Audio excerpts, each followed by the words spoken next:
Hello, this is the Stories Beside channel. I release videos every day for you. Subscribe and click the bell.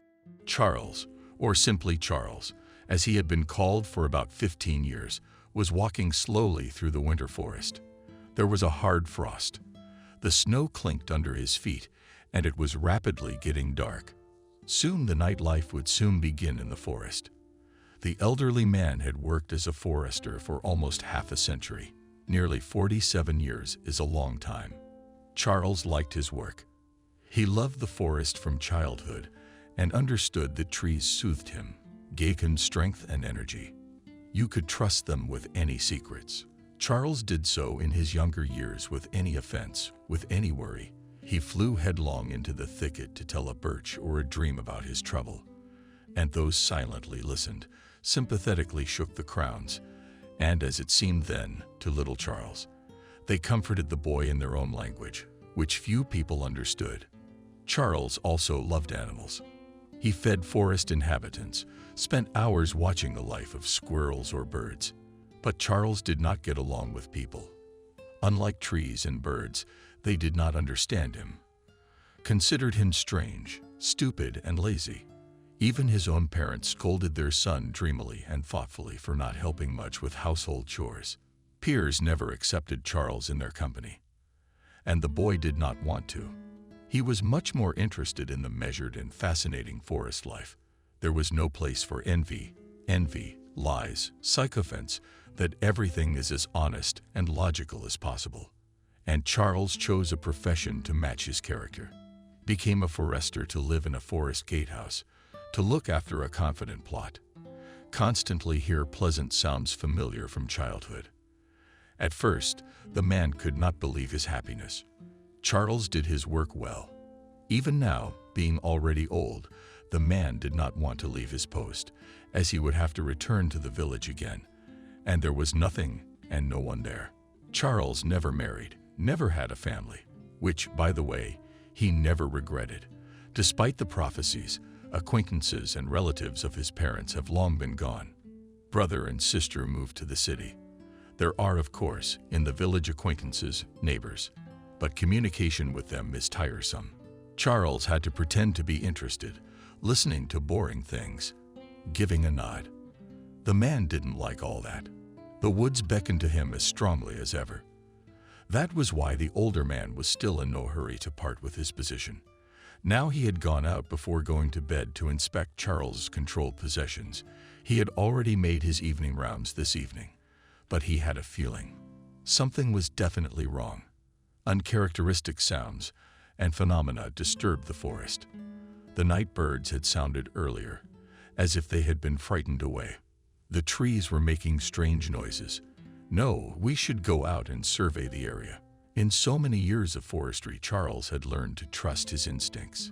He had to get into a thick down jacket and huge felt boots, put on mittens and a cap. Just in case, the man took a gun. There was no chance. He was not afraid of forest animals. The people who came under the cover of night to the pine forest worried him much more. It was getting dark fast. It became difficult to see anything in the thickening twilight. Charles took out a flashlight as the man went deeper into the thicket. His anxiety grew. Suddenly, the light from the handheld spotlight was caught in a circle of light.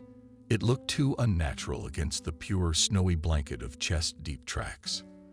The man rushed to the find. Up close, it turned out to be a freezing woman of about 60 years old, dressed only in pants, blouse, and house slippers. In this frosty weather, pale skin, blue lips. The uninvited guests were almost asleep.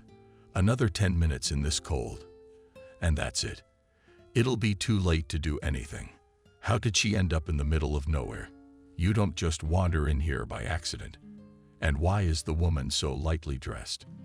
All right, all questions later. Right now, we need to save the man. Charles disemboweled the stranger. She barely closed her eyelids. Seeing the man, she was not surprised in the slightest. The forester pulled off his down jacket. A warm woolen sweater would hold him up. Wrapped a woman in a jacket. She couldn't walk anymore. So the man dragged her in his arms in total darkness because he had no flashlight to hold now. rather into the old woman, saving warmth to the stove riding heat. Fortunately, the woman turned out not to be large, and Charles was strong, despite his respectable age. In the cabin, the man looked a stranger, half sleepy, but chilly pale, but no signs of frostbite were yet visible on the exposed parts of her body. Apparently, she hadn't been out in the cold that long. Still, we must act. The man put the stranger in a chair. She, having found herself in warmth, began to recover quickly. Now she was shivering, whether it was chills or stress from the experience. It was clear that something terrible had happened. Charles gave her one of his woolen sweaters. The woman quickly pulled it on and wrapped her arms around herself, trying to stop the shivering. Charles, meanwhile, placed a basin of nearly hot water in front of her, offering to soak her feet. She should go to the bathhouse now, to steam her to the bone. The forester had his own bathhouse in the yard, but it would take so long for it to be trampled, and the woman needed to get warm as soon as possible. The woman looked gratefully at Charles and dipped her feet into the water. The silent but clearly kind host was already serving her a large cup of warm milk and honey. "Thank you," the stranger finally managed to squeeze out. Charles took a closer look at her. She was not a poor woman, judging by her clothes. She probably lived in the city, but she didn't look like a country woman. And there's so much fear and pain in her eyes. "My name is Miranda, and I'm Charles Lesnick." As always, confused and lost when meeting new people. Huntsman, on local. "Thank you so much. If it wasn't for you, I wouldn't be here anymore. It's freezing. Would you like an ambulance?" "No," Miranda didn't call an ambulance. "I feel fine already. We need to call the police right away." "Do you have a phone?" "Yes, I do." "Call the service phone. Get a squad now. I'm in danger." "Maybe you are too." "And my son. My son is in great danger." Now Charles hastily pulled a cell phone from the shelf, with large buttons and the tone of a woman. And the strange situation itself was not one to be doubted. Surely something terrible had happened. There was no time to find out what it was. "Why? What should I tell them?" Charles asked, listening to the long beeps on the phone. "I'll do the talking." Miranda took the phone firmly from his hands. Charles didn't mind talking to people, not his specialty. "Send the police right away." In a panicked voice, Miranda spoke into the phone. She checked the location with Charles and dictated it clearly, despite her trembling, to the officer on duty. "Where to go? A dangerous man tried to get rid of me. He's crazy, but he's very smart. His name is Jacob. Ran out of the hospital to run a photo database. Now he's probably headed to Pirogov Hospital in the city. Send a unit there too. My son James. He's in danger." Charles listened and tried to make sense of someone trying to get rid of Miranda. Someone who had escaped from a mental institution and was on their way to the woman's son. What kind of thriller? Charles had never experienced as much in his long life as he had in this half hour. Finally, Miranda pressed the reset button. "At first we didn't believe it," she informed Charles. "I could hear in my voice that they didn't believe it. But I convinced them. The police are on their way. They're taking her to the hospital. I wish we had time. I wish we hadn't." The forester just nodded his head. "I see." Although, of course, he understood nothing. But it was not in his nature to pile questions on his interlocutor, even in this strange situation.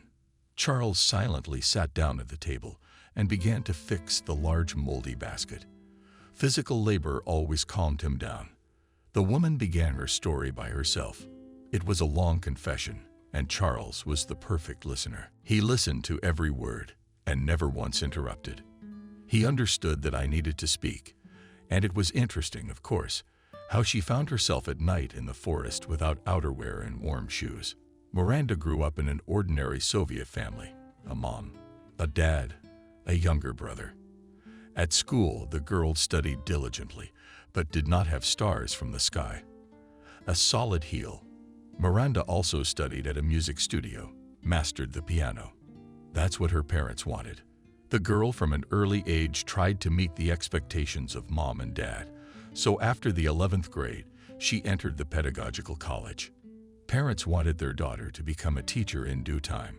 Miranda married a boy from the son's good family, a colleague of her father's.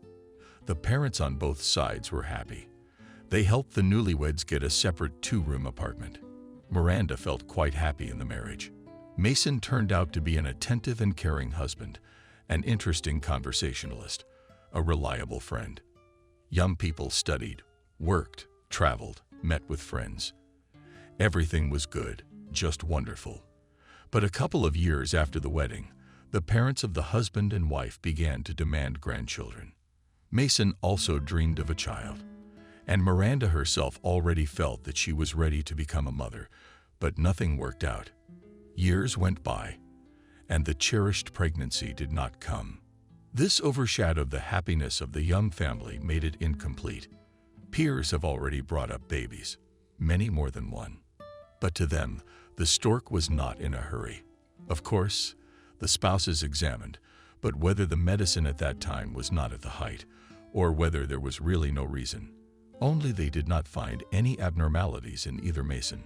Doctors waved their hands, advised to wait and try, and even more rest. Eat right, less stressed. Nothing helped. Her peers' children were already in school. Miranda could not calmly look at children's things. Tears came to her eyes. She worked as an elementary school teacher, interacting with babies every day. She should have had a son like that by now, or a daughter. Every month that passed in vain caused bouts of despair tears. The woman was angry at fate, envied the young parents. She felt incomplete. Forget and live a full life did not work. When there was no strength to endure mental anguish, and the hope for pregnancy evaporated completely, Miranda offered her husband another option. She thought it over for a long time, weighed the pros and cons, and came to the conclusion that she was ready for it. How about taking a child from someone else's orphanage? Mason looked confused. Maybe we should wait a little longer. Let's try a new treatment. I'm not sure I can take someone else's baby. There's no such thing as an alien baby. Miranda cut him off. And the treatment? What's there to treat? The doctors say there's nothing wrong with us, but there's still no baby. Since then, the woman began to purposely treat her husband, pushing him to a serious decision. By all means, she needs a child of her own to walk with him, to bring him up, to teach him to dress up in beautiful costumes, to feed the taste of no one, to discuss with her friends the successes and failures of her favorite child. Miranda dreamed of showing the tiny man this world, to familiarize him with nature and its wonders, to give her son or daughter a lot of positive emotions and feelings. And then, when the husband was already not against adoption, then Miranda accidentally saw a program about orphanages in a neighboring region. My heart clenched at the sight of abandoned poor babies. To someone, children are given too easily, undeservedly easily. How can one give up such a miracle? Miranda had always been more inclined towards her daughter. I wanted to forbid her to make pigtails, sew dresses, buy dolls. And in general, girls, they are so tender, such cute dolls just. But on the TV screen, she saw a 3-year-old boy named James, and she realized she was lost. Skinny, blonde, snub-nosed. He was funny, and the little boy looked with his blue, wide-open eyes straight into her soul. There was so much warmth in that look, the curiosity of defenselessness, all of it.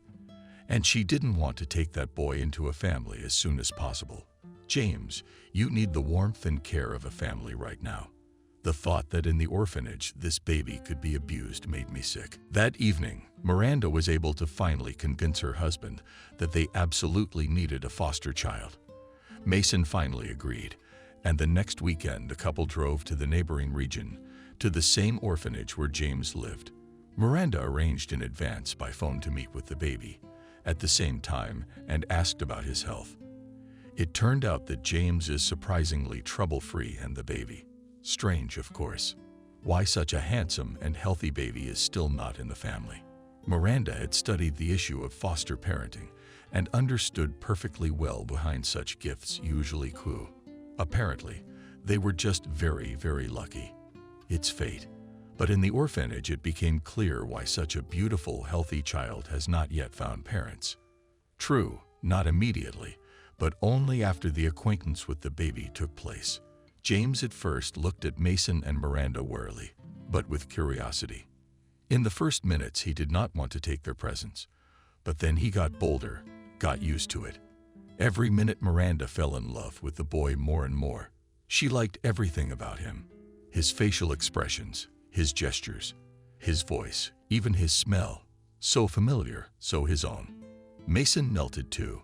He looked at the baby with such tenderness that Miranda realized that there would be no problems with her husband. Already after this touching meeting, sitting in the principal's office, the potential adoptive parents learned more about James.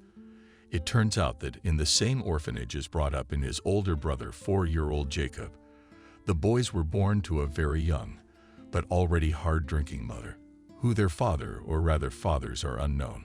A dysfunctional family often came to the attention of the guardianship authorities. The children were not taken away from the mother. Poorly, but she coped with the upbringing of her sons.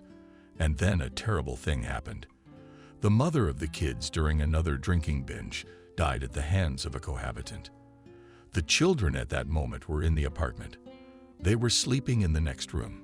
Miranda and Mason looked at each other confused. Yet, James had been through a lot, but he'd be with his family soon. They'll make sure he has a happy childhood. We'd like to take the boy as soon as possible, Miranda said. It's not that simple. The headmistress shook her head. As I have already informed you, James has a brother, and the boys can only be adopted together. There's no other way. Miranda felt like she'd been hit over the head with something heavy. She already saw herself as a mom to the middle, a sweet, trusting baby with blonde curly ears. Another baby didn't fit into that picture in any way. One could meet Jacob. Mason had already asked the principal specific questions. Unlike Miranda, he didn't seem uncomfortable with the possibility of fathering 2 boys at once. Strange, considering he hadn't agreed to one until a short time ago. This is a healthy boy too, but he's a little older. You know, with the characters and all. We want to see him. Miranda finally made up her mind. Jacob. She initially perceived him as an obstacle to her own family happiness, an addition to the cute baby James, which will have to endure. Jacob was even in appearance strikingly different from his younger brother. Dark-skinned with a hedgehog of stiff dark hair at his head. But most notable was his gaze, prickly, distrustful, and surprisingly perceptive for a child of such a tender age. What? That expression on the boy's face and movements immediately alerted Miranda. But the desire to take James away was stronger than intuition and common sense. Jacob looked at the adoptive parents, assessing at the questions, answering reluctantly at. But he made an unpleasant impression, something she shared with her husband in the car on the way home. Well, what do you want? The child grew up first with a dysfunctional mother of Alka's, then in the orphanage fell. How else is he supposed to look? Mason's clearly got his heart set on fatherhood.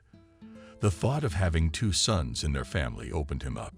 Just imagine, we're going to have 2 eagles at once. It's such joy and pride.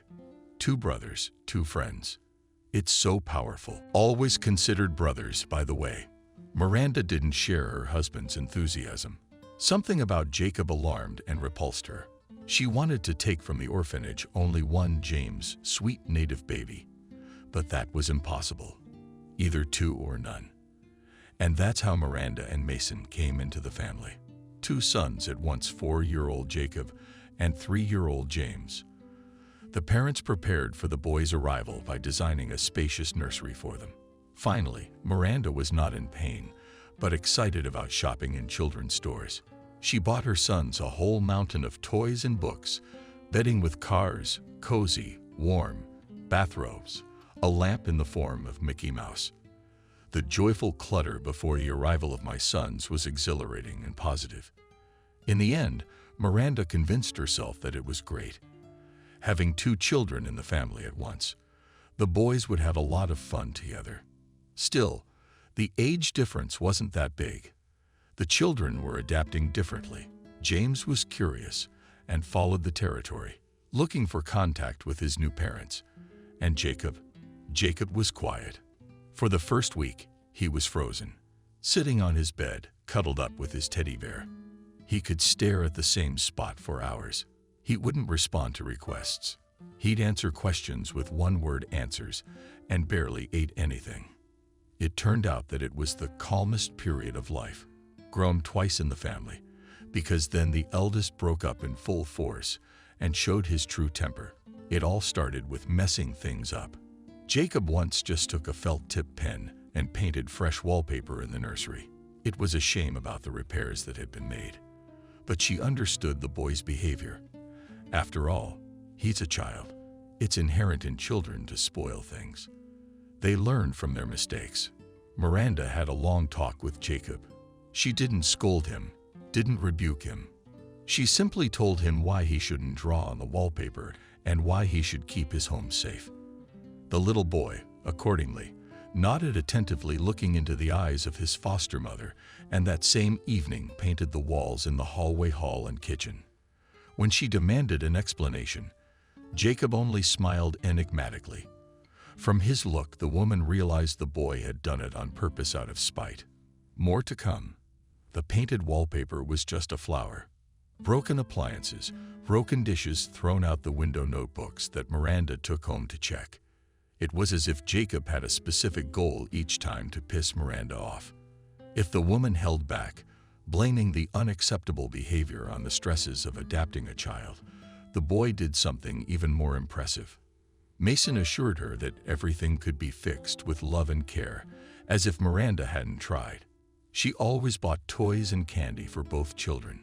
She took both of them to amusement parks and cafes and read books to them before bedtime, and practiced with the kids, reading and drawing, and talked a lot with her sons and hugged them constantly. James with Jacob's sincere pleasure through and through. But that was all by now. Except that James responded to all this reciprocated love and tenderness, and even tried to care in his own way. About the figures. That water will pour, or candy guests. He could just run up to Miranda sitting on the notebooks and snuggle up to her shoulder.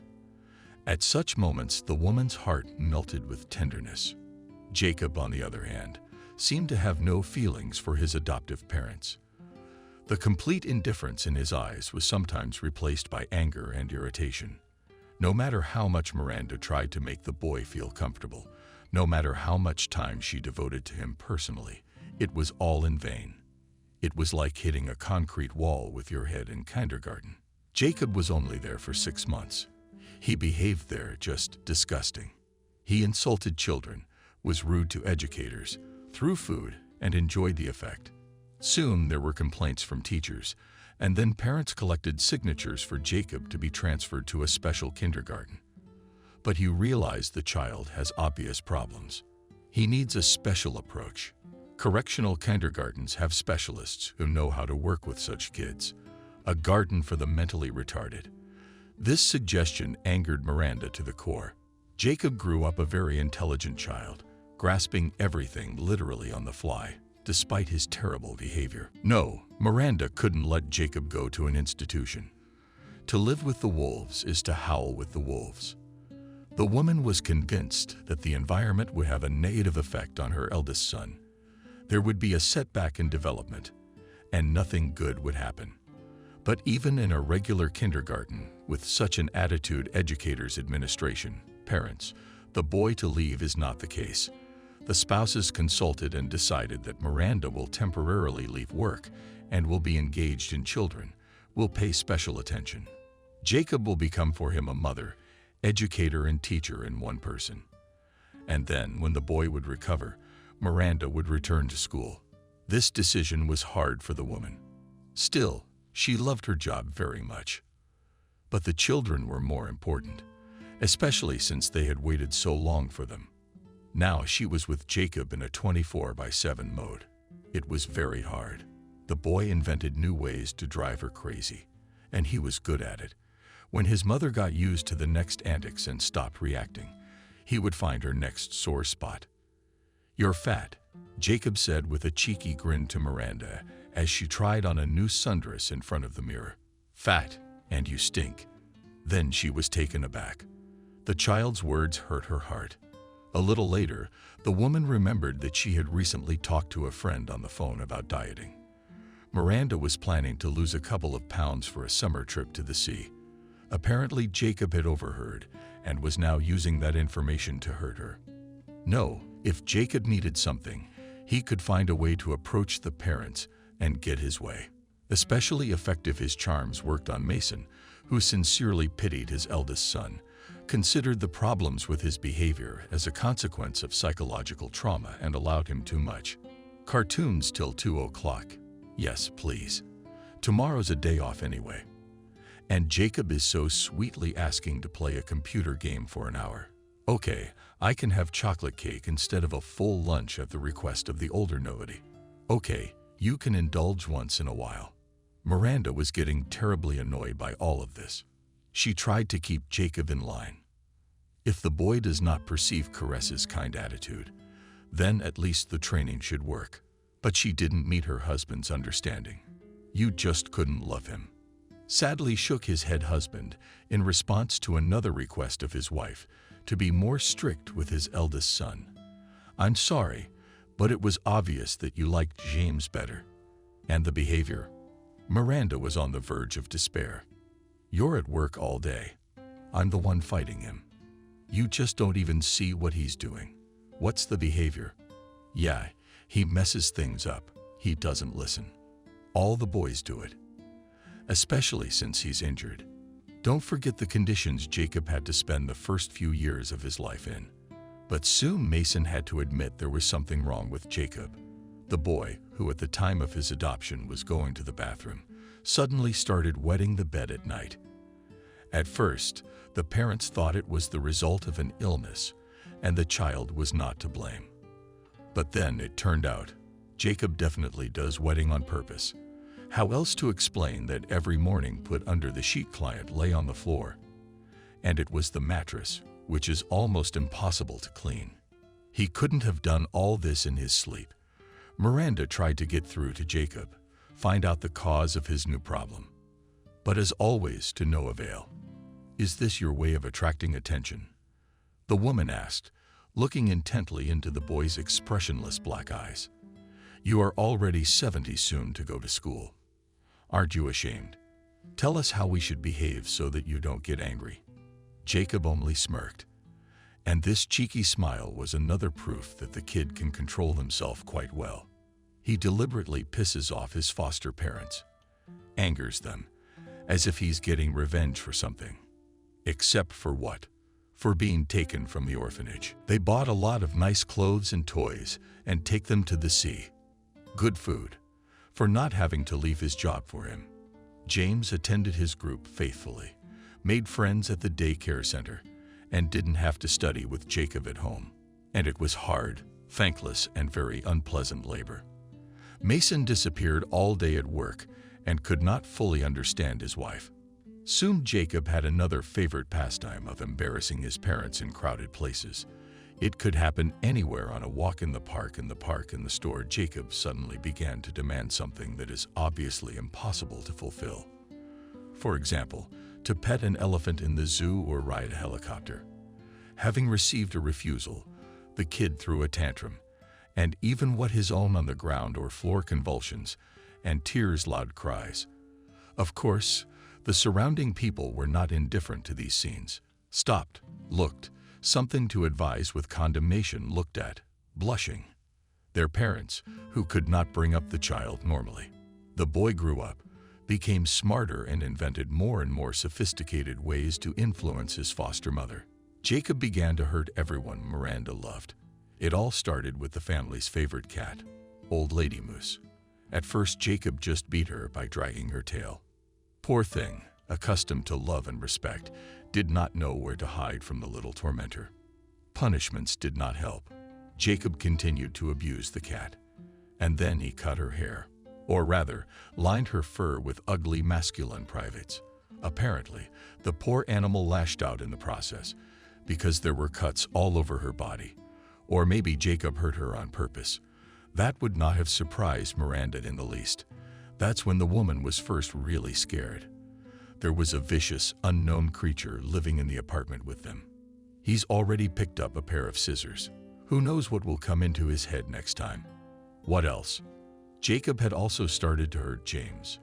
Before, strangely enough, he hadn't touched his brother, hadn't paid any attention to him at all. Miranda had heard stories from acquaintances about their children fighting. Nothing like that had ever happened for them. Jacob and James existed as if in parallel worlds, which practically did not intersect, did not play together, but did not quarrel. Now James often came to his mother bruised and bruised. Jacob threw at his brother for any reason not so answered, accidentally took his thing, walked too close to his bed. And also the older one influenced the younger one, psychologically intimidated by monsters, allegedly living in the closet and under the bed, assured that their parents would soon give them back to the nursery and home. The vivacious, cheerful James became unlike himself. Pale, silent, withdrawn, anxious eyes constantly on the wet spot, crying at the drop of a hat. And it was not painful to look at the metamorphosis happening to her favorite baby. And it's all his fault. Jacob, this boy, makes their family's life unbearable.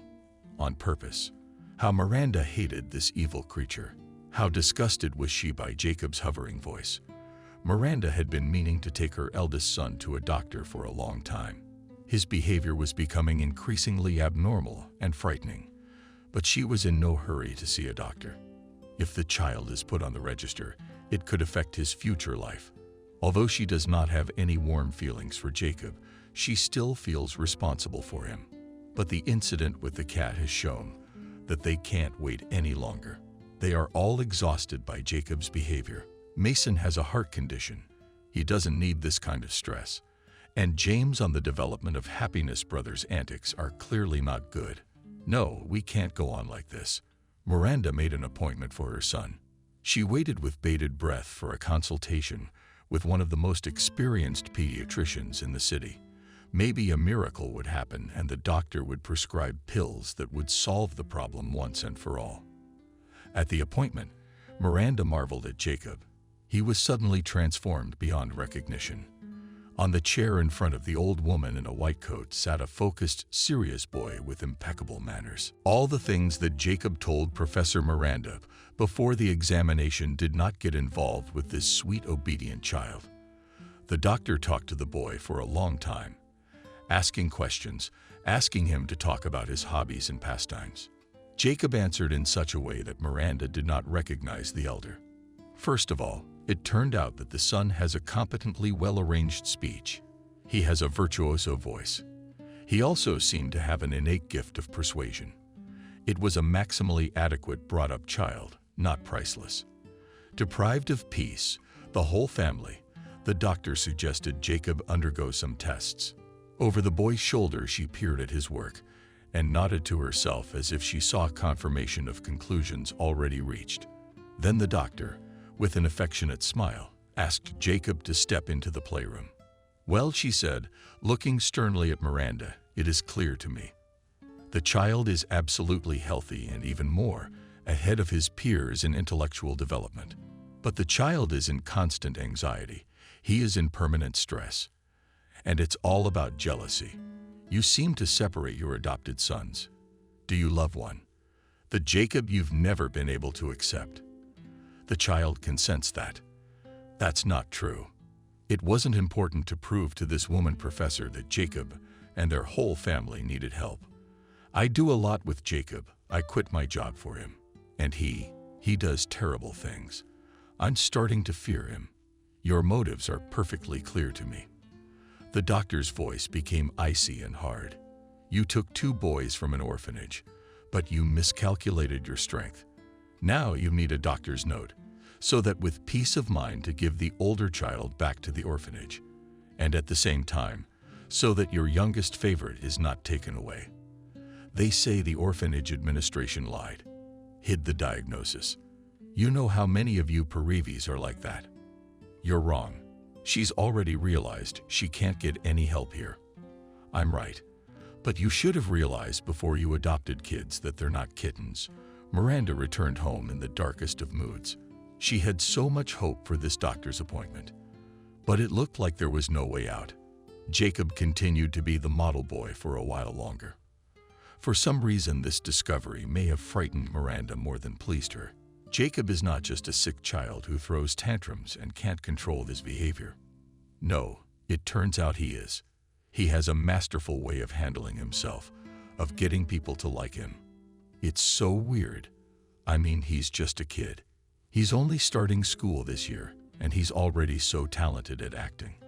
How can I live with him? He's going to grow up. He's going to be strong. I'm scared for myself, for my husband, for James. Miranda used to get really scared when Jacob would hang up. It happened to him, like twice a day. Right. He'd sit there and stare at himself with a blank stare, and then he'd look away. It's a creepy picture, and it was useless to call out to him. He'd just pass out. Often it happened during especially long lectures from his parents. It seemed to the woman that he was in some unknown world. But in general, Jacob loved attention. Miranda noticed it almost immediately. He needed to be begged, persuaded, even scolded. As long as Talik was seen. The woman, knowing this peculiarity, her son often reacted to his antics with complete indifference. But others showed up: doctors, relatives, neighbors. The more around Jacob beat adults gradually losing control over emotions, the happier the boy looked. It was time for Jacob to become a first grader. At the first meeting at school, Miranda heard from the teacher a lot of raves about the older and smart he is, and grasps everything on the fly. Can read, draws beautifully, counts in the mind better than 4 classmates. Well done, Mom. Well done. You've prepared your child for school. A young teacher would be so enthusiastic. Miranda again marveled. She didn't prepare Jacob for school. Or rather, she tried, of course, but he refused to study with her, throwing pens and notebooks, throwing tantrums, calling her names. Where did what come from? The doctor at the appointment talked about Jacob's high intelligence. That seems to be true. And his talent for pissing off everyone around him, manipulating, pretending, was also a clear indication that Jacob was far from stupid. Miranda hoped that Jacob would find himself at school, become interested in learning, grow up, change, reconsider his behavior. But of course, it was not enough for long. The teacher called Miranda almost every day and complained about Jacob, that he sits under the desk during the lesson and sings songs from there. Then he goes through the teacher's closet. Then he takes things from his classmates right out of their briefcases. He fights and calls names. All of this with a great intellect, made for a couple of minutes test for excellent instant answer to any question asked on the topic of the lesson. Maybe he's bored in a regular school, the teacher asked hopefully. He should go to another one, specially for gifted children. Miranda, as no one realized, is a young colleague. She, too, wants to get rid of this evil monster that seems to be beyond repair. Things were getting harder at home. Jacob still insulted James and hurt him, physically damaged things, did everything in defiance of his parents, and wet the mattress every night. How many of them had to be changed in just 6 months? It's scary to remember the hysteria on any occasion, added threats, scary, creepy wishes to his parents and brother. But most disturbing of all were his nightly vigils.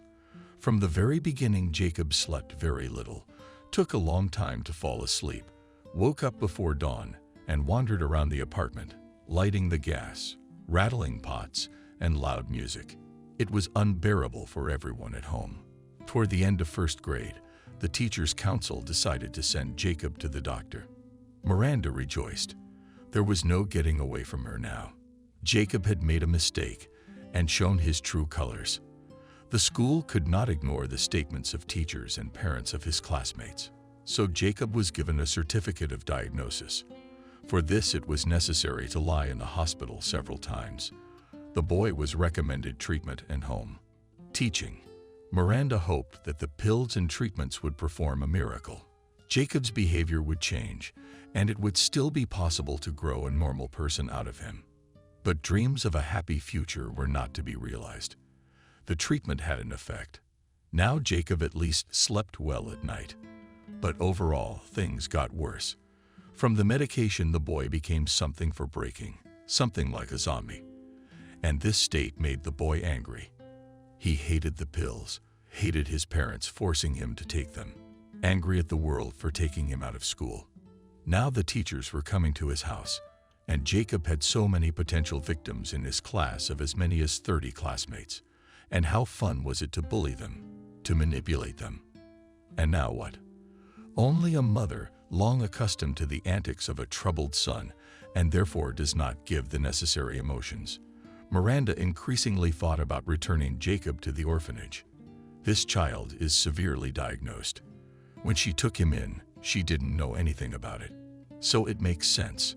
James will stay with the family and Jacob will go back into the system and let the professionals there with the right knowledge and education work with him. And she's not coping. She's having a hard time not only with the constant antics of the older Jacob, but also with how this kind of life is affecting Mason and James.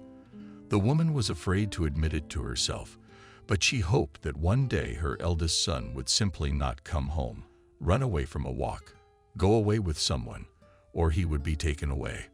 Jacob was constantly, despite her repeated warnings, walking in unsafe areas of the junkyard, picked up vacant lots. Whether he was really beckoned, such locations, or as usual despite his parents tried to spite his husband from the constant stress and inability to relax, aggravated heart problems, he drinks pills by the handful and often feels bad. James, he's growing up insecure and intimidated. Poor little guy by nature. He's very sensitive, kind. And why should they all suffer like this? The family was reminded of what a normal life was like. Only during Jacob's hospitalization in the hospital. Now that the boy was diagnosed, he had to go to the hospital from time to time. The housemates always looked forward to this event, a break from the endless tantrums and threats, not having to constantly repair, throw out and clean something. It was so pleasant that Miranda more and more often talked to her husband about officially giving up their eldest son. Mason at first discouraged his wife from going to the orphanage. How do you bring that back? It's not like he's a kitten. They took him in, so they have to raise him, treat him. And how can you live with the idea that the child was abandoned? But Jacob did everything he could to get back into the orphanage. Eventually, Mason gave up too. The man had long planned to buy a new car and purposefully saved for his dream. Jacob was well aware of his father's desire. More than once he heard conversations of adults. And so, finally, Mason found the right option. He withdrew money from the bank the day before because the seller asked him to pay in cash. The stack of new bills was in the drawer of the dresser that stood in Mason and Miranda's bedroom. In the morning, the woman woke up to her husband screaming. It turns out that Mason had pulled out the dresser drawer to retrieve the money. An hour later, he had an appointment with the salesman, but the man was in for an unpleasant surprise. Instead of a stack of bills intercepted with a clerical rubber band.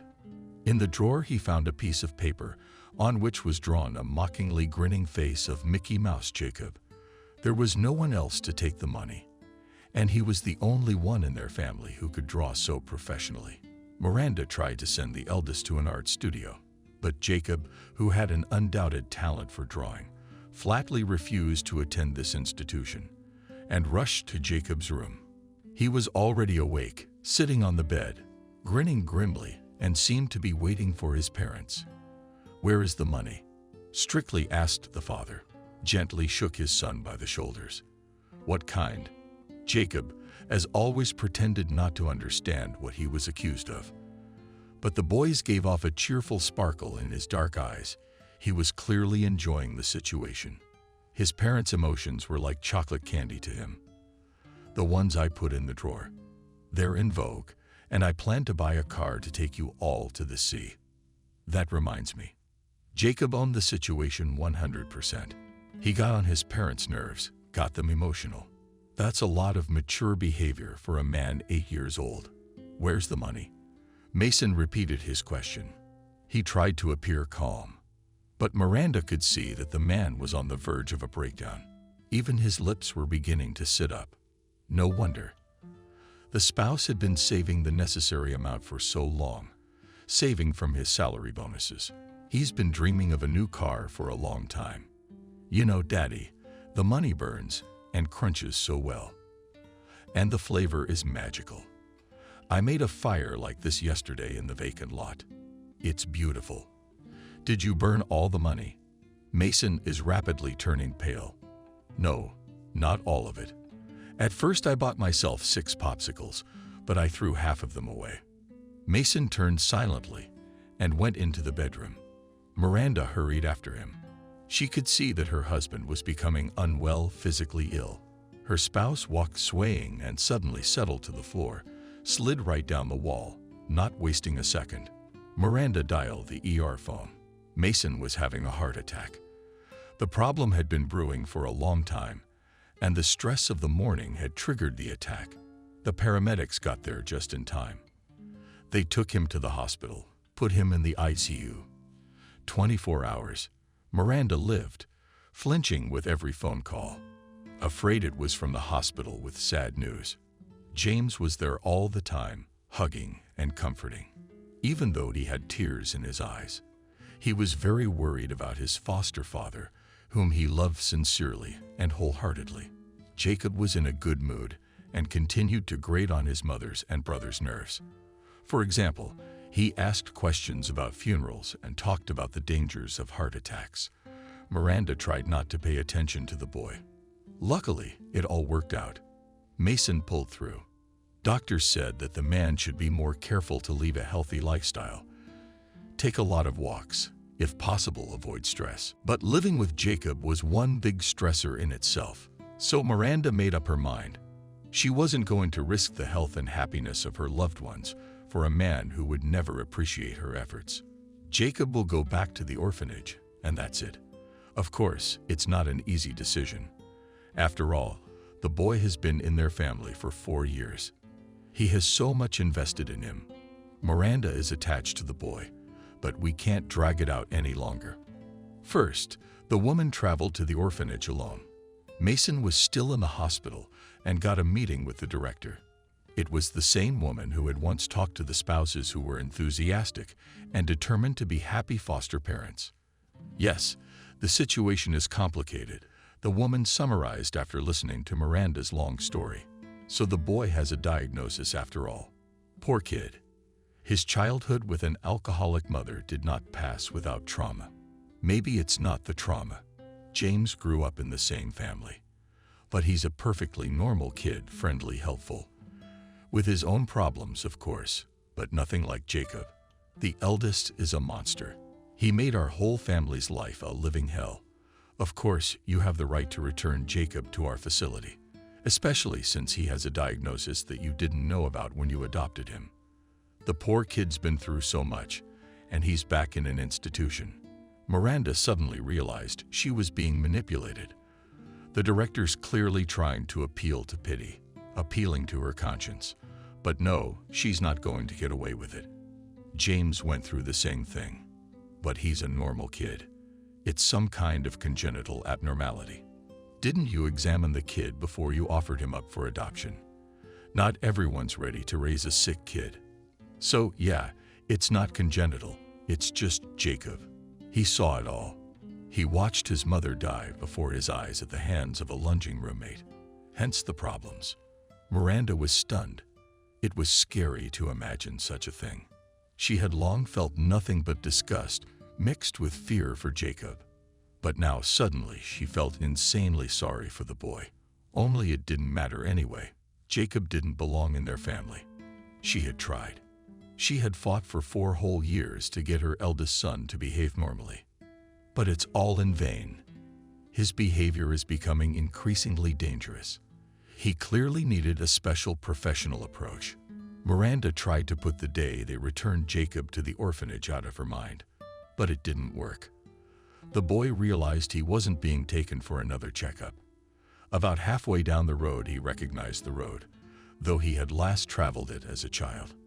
The boy threw a tantrum right in the car.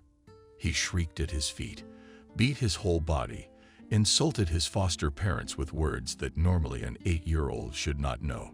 promised revenge, vicious revenge. Tried to stop Mason from driving, but Miranda was ready for something like that. She held the desperately resisting boy tightly. Tears were rolling down her cheeks. Only the woman didn't see them. She was hurt, bitter. She felt like the last person, a traitor, an irresponsible cuckoo. And at the same time, she realized that there was no other way. Jacob wasn't freaking out because he was breaking up with the people he loved, his foster parents, and his brother. No, this kid had no sense of attachment. Miranda had seen that in the years she'd lived with Jacob. The boy was terrified of losing all the goodies he had, his own room, fancy clothes, gadgets, traveling, yummy toys. Of course, and I didn't feel sorry for Jacob, but it's very dangerous to keep him in the family. Not only for the family, but for the people around him. Jacob was clearly becoming more aggressive and cynical. Medication doesn't help much. He needs special care and supervision. Afterwards, Miranda never once regretted his action. Yes, at first it was hard for her and her husband. They even moved. I was tired of keeping silent in response to the neighbor's question about where the other boy had gone. And to tell the truth did not turn the tongue. And a whole different life began for the family. Calm, happy, measured. Was it only thoughts of Jacob that marred that happiness? Miranda couldn't forget about him, couldn't stop thinking about that child. Sometimes she even looked at his profile. The boy was again proposed for adoption, but now he had a different health group. There was a serious diagnosis in his file. The years flew by. James became an adult. He graduated from school with a silver medal, then with a red diploma. He served in the army. He got a job, became an engineer at the local thermal power plant. Miranda and Mason could not be pleased with their son successful, handsome, intelligent, responsive. He was very attentive to his parents. Although he already lived separately, he often came to visit his elders and always not empty-handed. He didn't even need to be asked for help. James could sense when his mother and father needed him and would show up at the right moment. Miranda loved the evenings when her son would stop by for a cup of tea after work. They would sit and talk about everything and nothing. It was very, very pleasant. True, there was a heavy price to pay for happiness. But that's in the past. Now everything's all right. They deserved to be happy. And then James got married. His wife Lisa became his daughter, not Mason's. He and his daughter-in-law developed a surprisingly warm and trusting relationship.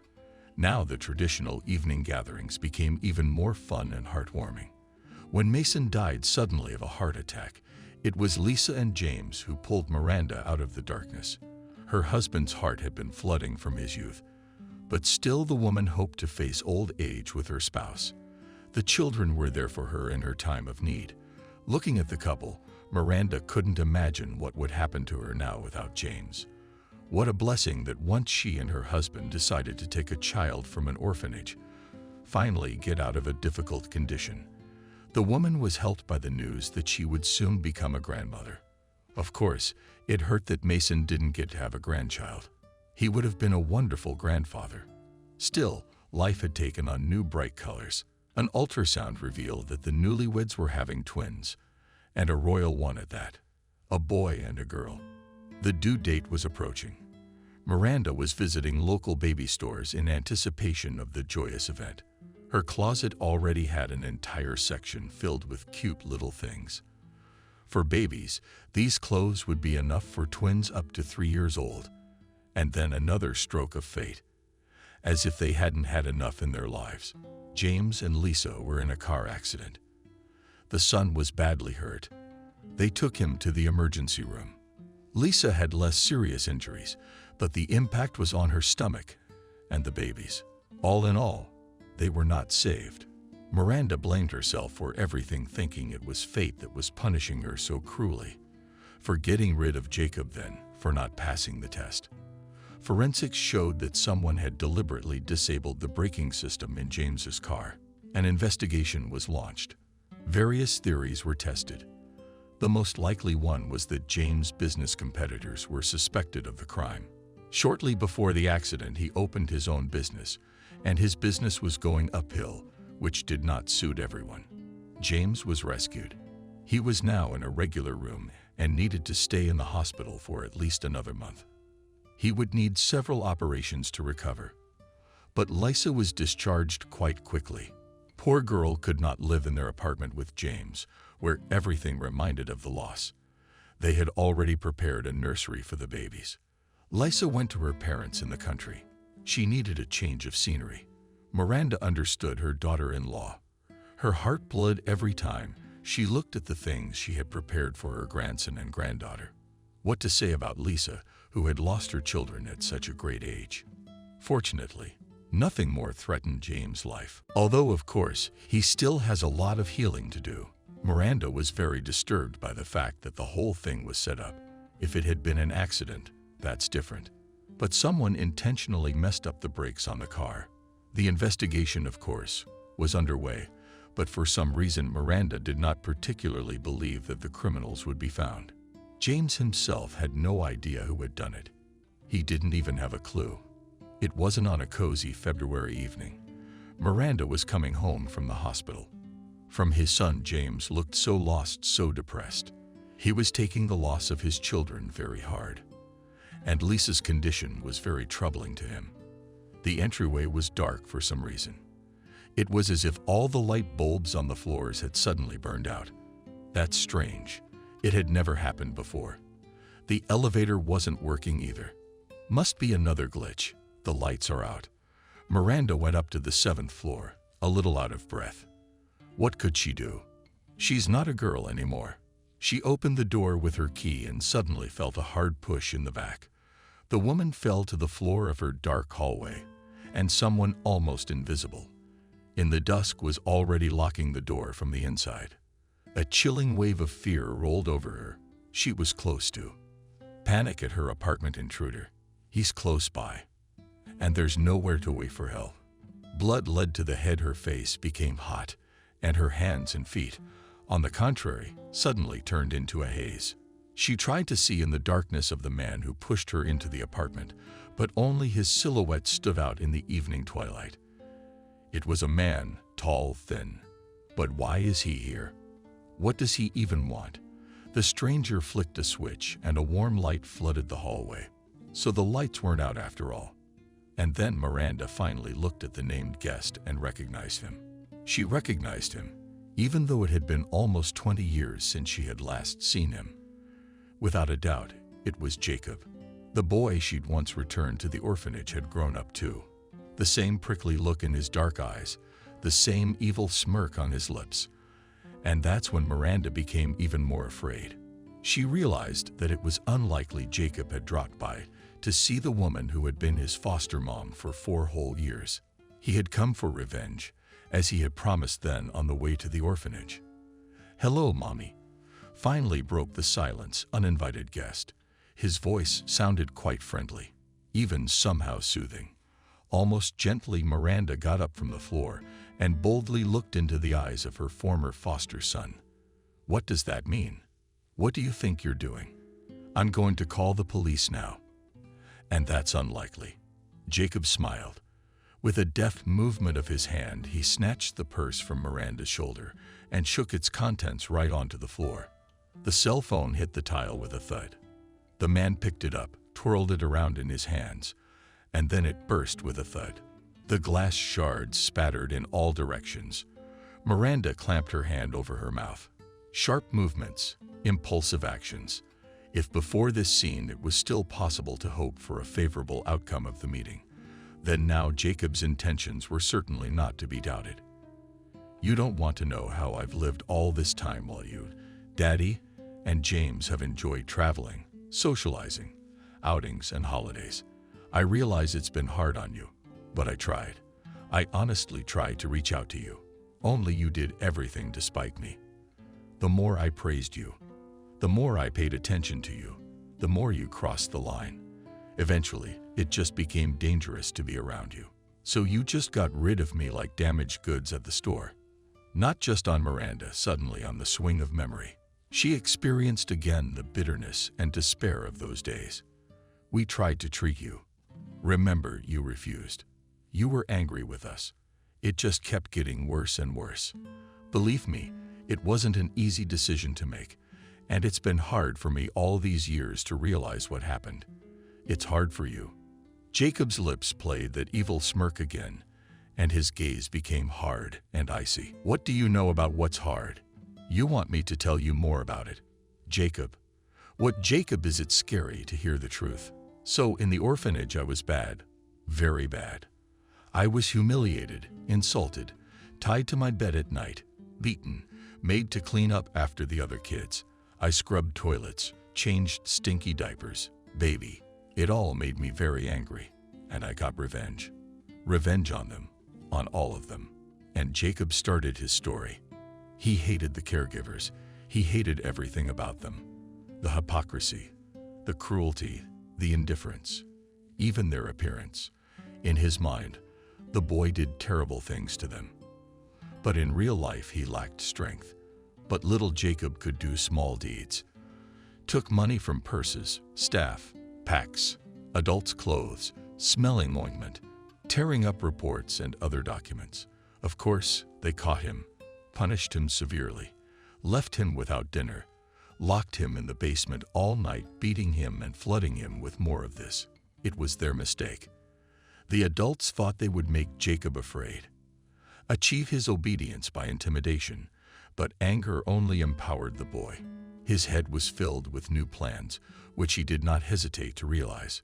Jacob tried to treat, gave him some pills that made him confused, and he wanted to sleep all the time.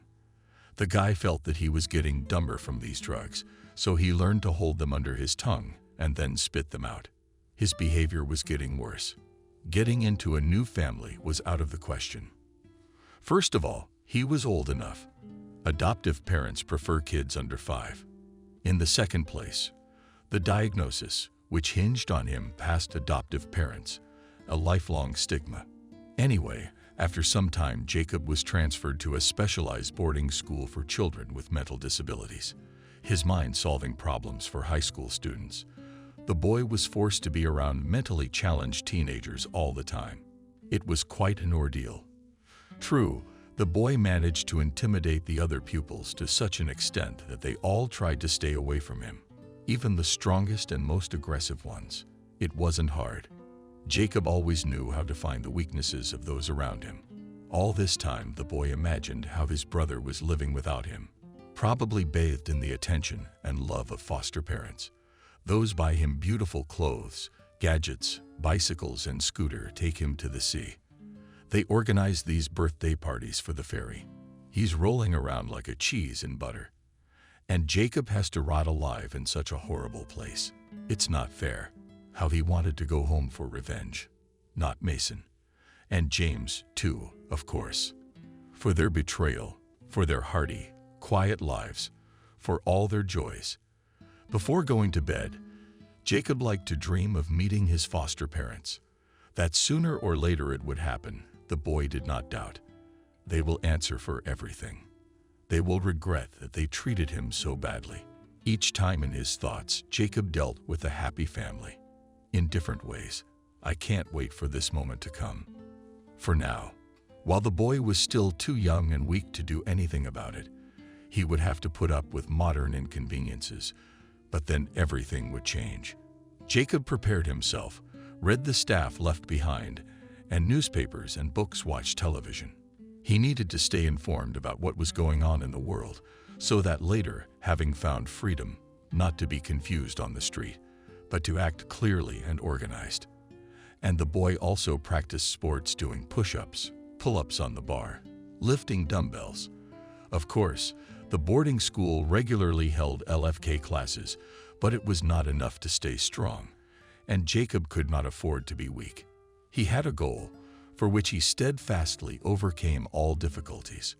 Running away from the boarding school was not an option.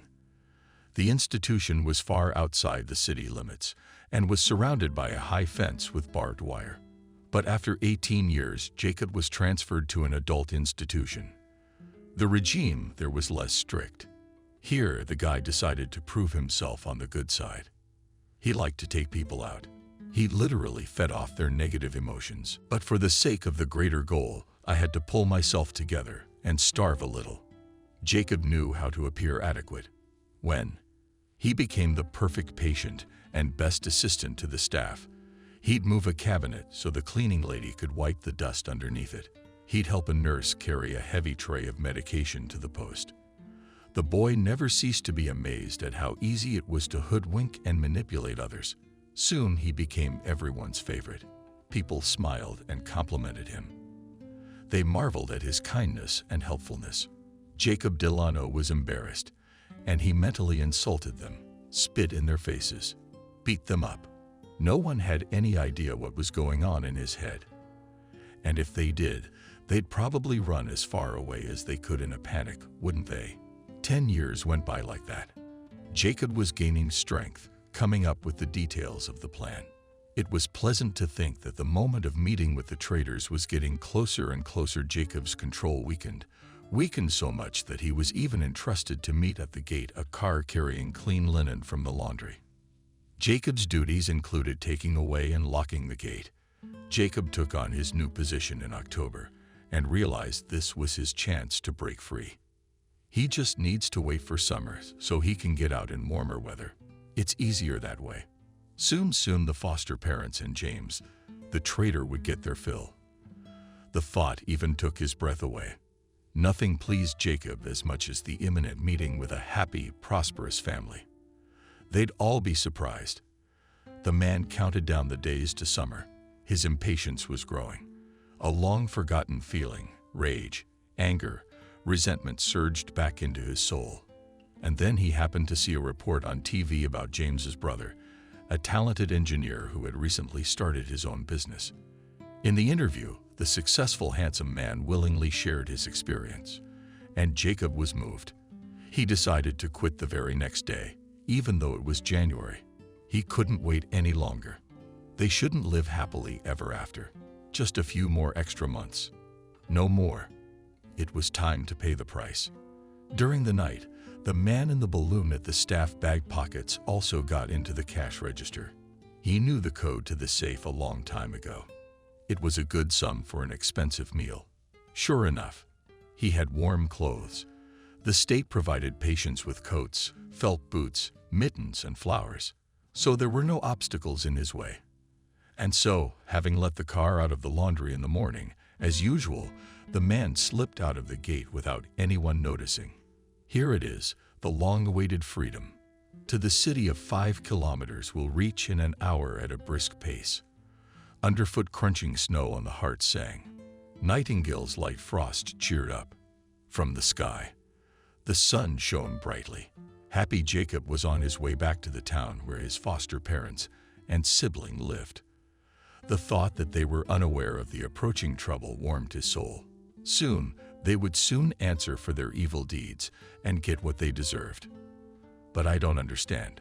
Jacob, Miranda interrupted. After all, when you and James were very small, we tried very hard to take care of you, bought sweets and toys, paid attention to you. Why? Why did you behave so badly? Like you were getting back at me for something. Jacob replied. For not loving you, for not caring, for not being my real mom. She loved me, said I was just like her. She made me really happy. She needed me, you know. And the rest of us are shallow. Jacob was the fifth wheel in the cart, the ballast I wanted to get rid of. I've often compared the way you looked at me, at him with love and tenderness, she me with squeamishness. Miranda thought for a moment. There was nothing to object to. She tried. She tried hard not to show Jacob her attitude, but he's just a little kid. Everyone still thinks your mom's a po. That bastard killed her. I saw the whole thing. And when I was 4 years old, I swore I'd get revenge on him. It was the first thing I looked for when I ran away from the hospital. And I found it. But it was too late. That one was already long dead himself. But next on my list was you. Jacob went to the train station first thing, joined the local homeless. He could always find a way to get along with anyone if he wanted to, of course. There was money for food, cigarettes, and booze. The man treated his new friends generously. He made them his agents. Now, every day there were station wardens and beggars searching the city, looking for Miranda Mason James. After a couple weeks, the search yielded a welcome result. One of the homeless men had discovered where Miranda lived. That's it. You moved. But I still found you. Even if you had left town or the country, I would have come for you sooner or later. Too bad Mason didn't catch me coming back. It would have been even more interesting that way. Jacob began to keep an eye on his foster mother's house. His vantage point was an abandoned building nearby. They were going to build a store there, but they abandoned it. So the building stood in the middle of the yard, gradually destroyed and hung up, a convenient place to play hide and seek. Jacob studied Miranda's schedule. Now he knew when she usually went to the store and walked the dog. James often drove to his mother's house in his beautiful car. Jacob knew that such foreign cars are not cheap, which means that things are going well. Moreover, his wife was expecting a child. Beautiful, so smiling Jacob family happiness does not shine. By and large, he does not need it. But the thought of his brother's well-being did not give the man peace. Miranda realized what Jacob was about to say. She clamped her hands over her mouth and looked at him with furious eyes. Her premonition had not failed her after all. What had happened to James and Lisa was really connected to what she and Mason had done 20 years ago. I see you guessed it. The man smiled contentedly. Yes, of course I did. I did a little digging under the hood of my brother's car while he and his wife were visiting you. And then bam, and it was an unfortunate accident. I was hoping for more, but James survived. Except he's not gonna have kids anymore. It's a small thing, but it's nice. I hate you. Miranda was ready to lunge at Jacob, once scratching his satisfied face, kicking the bastard with her feet. That's news to me, carelessly shrugged the monster in human form. I knew you hated me. I've known since I was a little kid. And it's mutual, by the way. He didn't do anything to you, Miranda screamed. I realize we're adults. Maybe we're to blame for you not having the patience to go through the ordeal of your illness. But this has nothing to do with James. He didn't even try to stop you, and he was probably relieved when you gave me up. And then he enjoyed all those benefits that were supposedly meant for both of us alone, enjoyed your wealthy, close-knit family. I don't think he was worried about his older brother. It was time to pay the bills. That's all there is to it. It's only fair. And by the way, of course, I'll finish what I started. It's not that hard to get into the hospital where James is. And I know where he is. Hospital, ward, room number. But I'm gonna deal with you first. You're a monster. Miranda sighed tiredly. You always have been. I could feel it as soon as I saw you looking at me. I should have listened to my intuition. But you wanted to feel like a mom so badly. You were so afraid of your own inferiority that you decided to take on a beast in addition to a cute little fairy baby. More days. Must make a human out of a petty scumbag to feel kinder, nobler afterward. Miranda silent. Jacob again partially guessed her thoughts. How clever and perceptive was he? He could be a talented psychologist, help people. Well, we've talked about everything, Jacob summarized. He slowly began to approach the woman. The woman instinctively floated backwards. This continued until Miranda's back was against the wall. That was it. There was no further retreat. I tried to be a loving mother to you, but you always screwed it up. She whispered, looking into Jacob's smiling face. Why does he smile all the time? Were you an adult? I'm a little kid. It's the fault of the one who is older and more experienced. So, Mommy, don't try to pin this on me. That's pretty low, even for you. What are you gonna do to me? I have so many options, I don't even know what to choose. I've had plenty of time to think about it. Miranda made a desperate attempt to slip behind Jacob, but he easily intercepted her and put his hands behind her back. The pain made the woman bend in half. She could feel that Jacob had become strong, very strong. He was no longer the little boy who could be spanked on the soft spot and sent to the corner. Now let's take a walk to my car. How are we doing? I rented it from one of your neighbors. Did you know some people don't even lock their schools?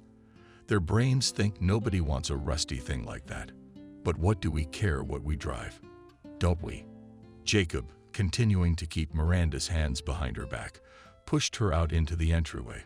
It was still dark in there. I screwed out the light bulbs on all the floors, Jacob bragged. I'd made sure that I wouldn't get caught on camera, and that no one would notice us on the way out. And most importantly, so you wouldn't see me. I was standing right next to your door when you opened it. As soon as she didn't feel it, Miranda tried to twist away and cried out from the pain that struck her shoulder blades. Jacob took it in his own way. Don't you dare scream for help. If you do, you'll just wring your neck and go for physics. Miranda realized that Jacob was not joking. He is really capable of that, and God knows what else. That's why she reached her neighbor's rusty old Jiguli silently, without resisting. Only prayed to herself that someone would meet them on the way. But there was no miracle. Jacob pushed the foster mother in the passenger seat and sat behind the wheel. Do you have a license? Miranda wondered. No, of course not. They don't give licenses to people like me. It's my first time driving. But I know what's what in theory. It's no big deal. I've done a lot of preparation for this meeting, so I've got it under control. Jacob didn't get going the first time, but after that, it was perfect. It was hard to believe that it was his first time driving, despite the horror of the situation. Miranda was once again amazed at how quickly Jacob grasped everything. I wondered where he was taking her now. And most importantly, what to do now. How to warn Fyodor about the danger if something happened to him. Miranda won't survive that. Although, judging by Jacob's attitude, she won't even know about it. The car drove out of town. Snow-covered fields and forests flashed outside the windows. Miranda began to shiver. She was not dressed for the weather. Her down jacket had been left at home. On her feet, instead of boots, were ordinary slippers. During the conversation with her eldest son, the woman took off her warm clothes, and when Jacob dragged the reception, the mother did not have time to dress outside, but it was almost hot in the salon.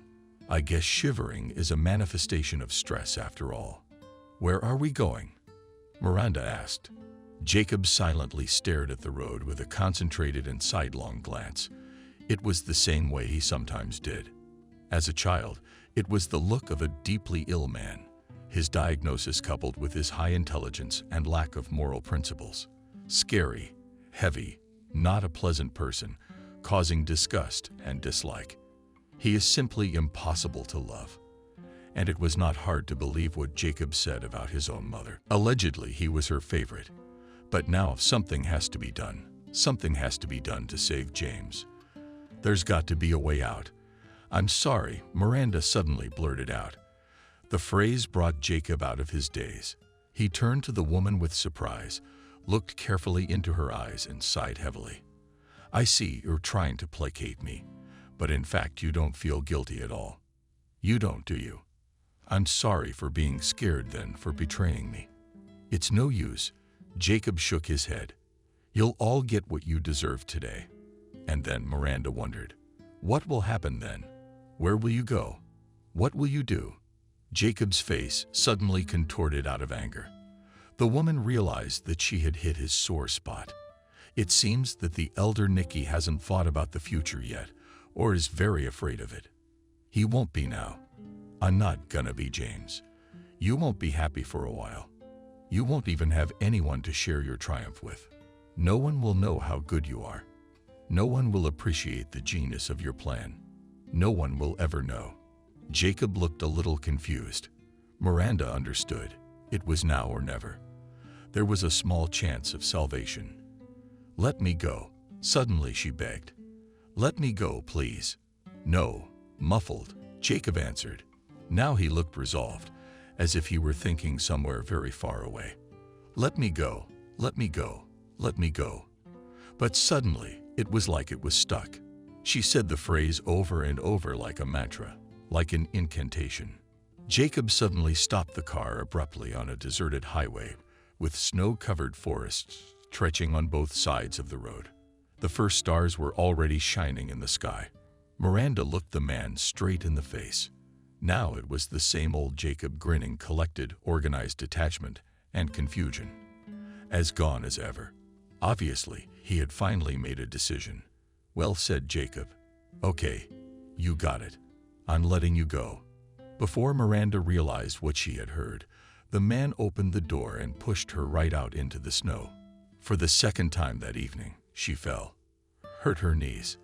The February frost immediately burned open areas, bodies, legs, arms, neck, and Jacob turned abruptly and rushed in the opposite direction back to town, probably to the hospital to James. The frost was getting worse. Miranda understood perfectly well that she would not last long, and all around was an empty road, fields, and forest. The woman could barely feel the tips of her toes. The wind had picked up too. Miranda rushed towards the nearest forest. First of all, the movement would keep her warm. Secondly, she was really hoping to take shelter behind the trees from the piercing icy wind. And third, Miranda was afraid Jacob would change his mind and come back for her. Better to freeze in the winter woods than to fall back into the hands of this monster who had been hatching elaborate plans of revenge for years. But it wasn't much better in the thick of it. The frost was physically painful, and then suddenly it was easier, even warmer. The snowdrift beneath the thick fur seemed a soft change to the woman. She sank right into it and felt no cold. How pleasantly, how gently the immense fatigue came on. Her eyes were closing on their own. Miranda realized that it was necessary to hold on. Sleep was not an option, but there was no strength left to resist this tenderness. Miranda was pulled out of sleep by someone's strong arms. It was Charles, as he carried her wrapped in a down jacket that was missing strong cigarettes. She thought she was dreaming about the man, but in the warmth of the gatehouse, she pulled away. She pulled herself together. She regained her ability to think clearly. The first thing the woman did was call the police, both here and the hospital, just as long as they got here in time. Just so Jacob wouldn't have time to get to the unsuspecting James. Charles listened to his overnight guest without interrupting. With each word, he became more and more convinced that he had done the right thing by choosing the life of a hermit. People are complicated, strange, incomprehensible. Who's to blame for this story? Jacob, who endured so much horror and hardship as a child. Miranda, not coping with the upbringing of a difficult child, or maybe the administration of the orphanage, hiding from adopters, the past of the pupils, and unwilling to seek an approach to the underprivileged and children. Charles is very tired of communicating with this woman. Her story shook the man to his core. He wouldn't have wanted to hear it all. And now Charles knew for sure. He would replay the hard stories over and over in his head and relive them. There's no telling how it will end here. What if he's looking for me? Miranda was worried. Maybe he came back for me.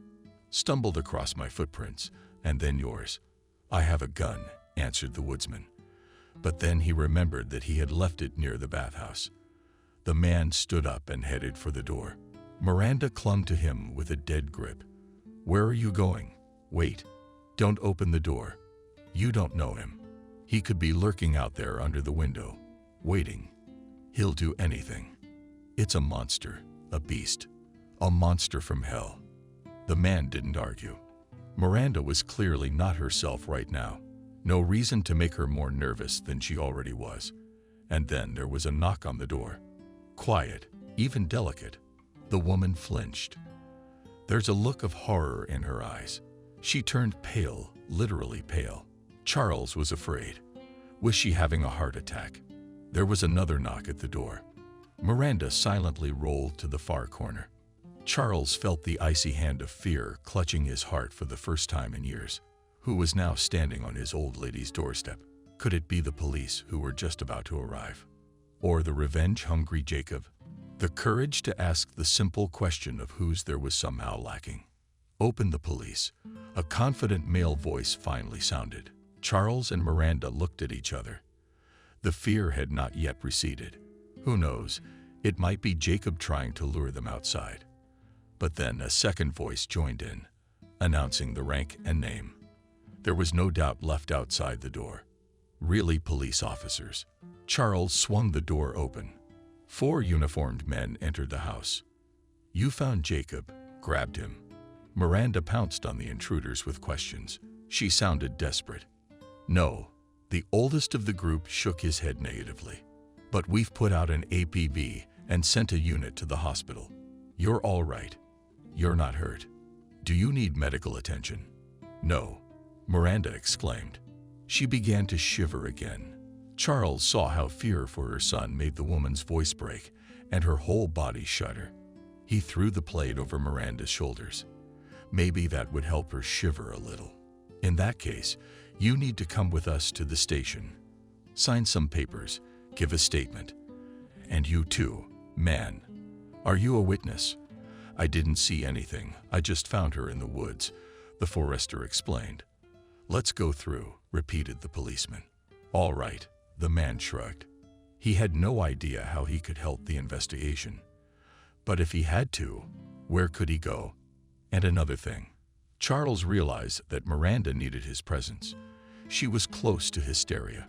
She needed someone to be there for her. She needed support. While waiting for the police, they'd sort of bonded.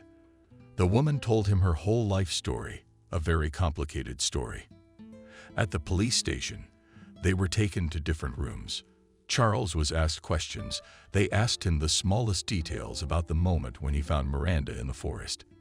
He answered calmly. Then they let him sign the report and let him go.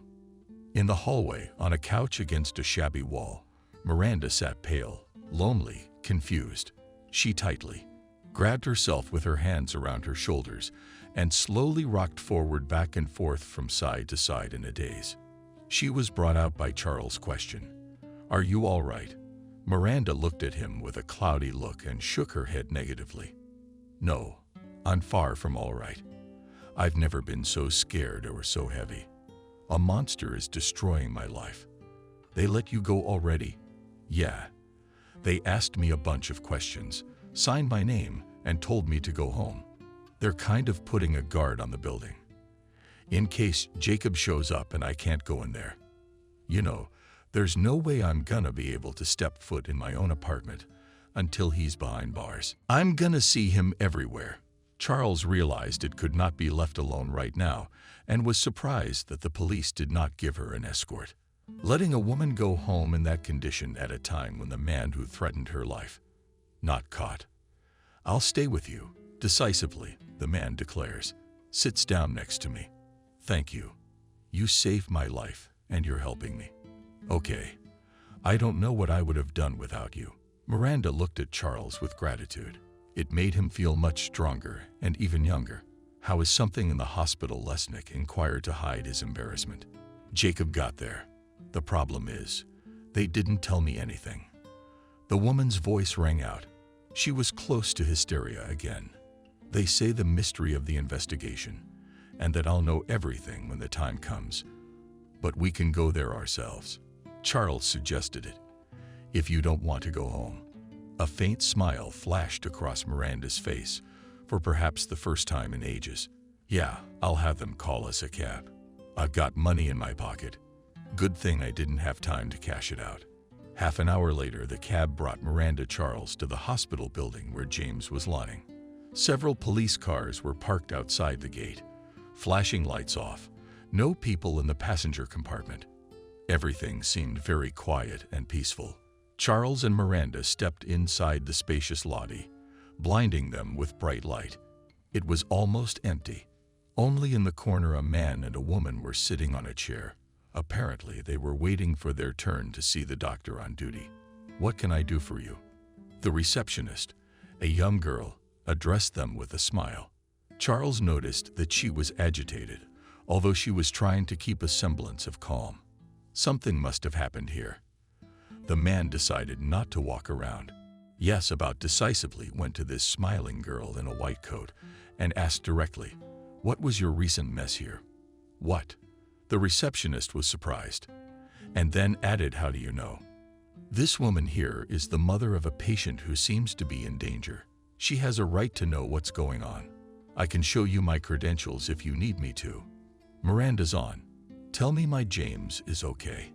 The desperation and pleading in the woman's eyes did the trick. The receptionist girl and told our visitors everything she knew about the situation. Yes, indeed, an intruder had broken into the hospital. In a ward on the 3rd floor, a fight broke out. An alarm was sounded. Other patients in the ward were evacuated. It seems that 2 patients and the perpetrator barricaded themselves in the room. It was clear something terrible was going on in there. Then the police arrived, a whole bunch of them. The squad stormed the ward, and one of the participants was led in handcuffs with his head down past the receptionist's desk. And another, the second participant in the incident, was rumored to be undergoing surgery right now, and his life hung in the balance. Sidenko, exclaimed the woman, grabbing life by the heart. When I can see him. And that's only after the operation, if the doctor allows it. Sit here for the time being. As soon as he's free, I'll call you. Doctors are obliged to inform relatives of their patient's condition. The wait lasted about an hour. During that time, Miranda didn't say a word. The woman turned into a pale statue with full. Charles' eyes were hard to look at her. But he couldn't leave Miranda now in such a state either, not anymore. Besides, he was already very curious. How would this unusual story end? Lesnica hoped that everything would be fine with James. The doctor is in his office. He is ready to perceive, finally informed the girl administrator. Her whole look expressed sympathy for Miranda. Come with me, please, the woman asked pleadingly, looking at the forester. Of course he went. What else was there for him to do? In a matter of hours, Miranda's fate had become dear to him. So was your son hurt? Of course, the doctor said. He took a blow to the head. Severe fracture to the skull. Lucky guy. Couple more millimeters and he'd be dead. Or a vegetable at best. He'll live a full life. You can breathe. And him? Is he awake? Yes, he's in the intensive care unit right now. There's a police officer sitting by the door. I can let you in for a few minutes. Just the next of kin. There's 2 of us, Miranda said hurriedly, clinging to Charles' arm. He didn't object. He realized that the woman was afraid to be without his support even for a minute. There was indeed a policeman at the door of the room. Charles thought he was guarding James from Jacob, who might return. True, the girl said that he was taken away in handcuffs. That guard is probably just a formality. Jacob is in the hands of the police. James and Miranda are no longer in danger. Entering the room and looking at the young man with the renamed head, Miranda awed and began to slowly slump on the floor. Horror froze in her eyes. This was not a reaction the forester was prepared for. What is it? Charles held her up under his arms. Yes, the boy doesn't look well. But the doctor said James is going to be fine. It's not James, Miranda exclaimed. It was Jacob. Charles staring in amazement at the man under the thin hospital sheet, pale with black eyes. Sharp facial features, black, attentive eyes, and a very unpleasant smile on his face. Where's James? Miranda rushed over to him. What's going on? I don't know. In jail, I guess, where he belongs. I'm in the hospital. He's in jail. You once had 2 monsters at once. What a coincidence. James was just better at pretending all along. But he's more dangerous than me. How much more dangerous? I'm a long way from him. Miranda threw herself at Jacob. Charles struggled to pull her to the far corner. He marveled at the strength of this frail-looking woman who had been through so much that night. Now listen to the truth, Monty. The unpleasant truth. Miranda nodded her head, signaling that she was ready to listen to the tube-wrapped and machine-connected man. Her tormentor looked helpless and safe now. And Jacob told Charles Miranda listened to the man without interrupting. Jacob told that most of the marriages for which he had been scolded as a child had been James' doing. The boy, despite his very young age, masterfully set up his brother. He was the one who painted the wallpaper after the renovation. He mutilated the cat. He beat dishes, spoiled things, and encouraged the unstable elder to do bad things. He lied. He bullied. He coaxed. Jacob's disease progressed thanks in large part to James, who squeezed the most out of his brother's condition. He did whatever he wanted, covering up for his brother, manipulating the older man, taking pleasure in it, and thereby contributed in every possible way to the unraveling of Jacob's already fragile mental health. When Jacob grew up and began to understand something, he tried to get through to his parents, telling them the antics of clever and calculating younger brother. But no one had confidence in the older man anymore, James. Everyone's James is simple. Remember when we were about 7 or 8 years old? Tragedy struck. We were walking on a construction site, and one of my classmates fell from a height and crashed. You were still yelling at me at the time. I was accused of walking in such dangerous places was definitely my idea, and that I was the one who put them all in danger. And Benjamin died partly because of me too. Miranda nodded. She remembered that moment well. It had seemed to her then that Jacob's deviant behavior had threatened James' life and health. The woman imagined with horror that in the place of the dead boy could be her beloved son, and all because of the delusions of the elder, probably, at that time, and the idea of giving Jacob to an orphanage was born in her head. Now it was James who suggested that Benjamin go to the other side of the beam. There it was 5-6 stories high, roughly, and concrete blocks with rebar sticking out at the bottom. No chance. When the boy refused, just pushed him and Benjamin flew down. No. Horrified, Miranda exclaimed. It can't be. I don't believe you. He flew down, Jacob continued, and James looked up and smiled.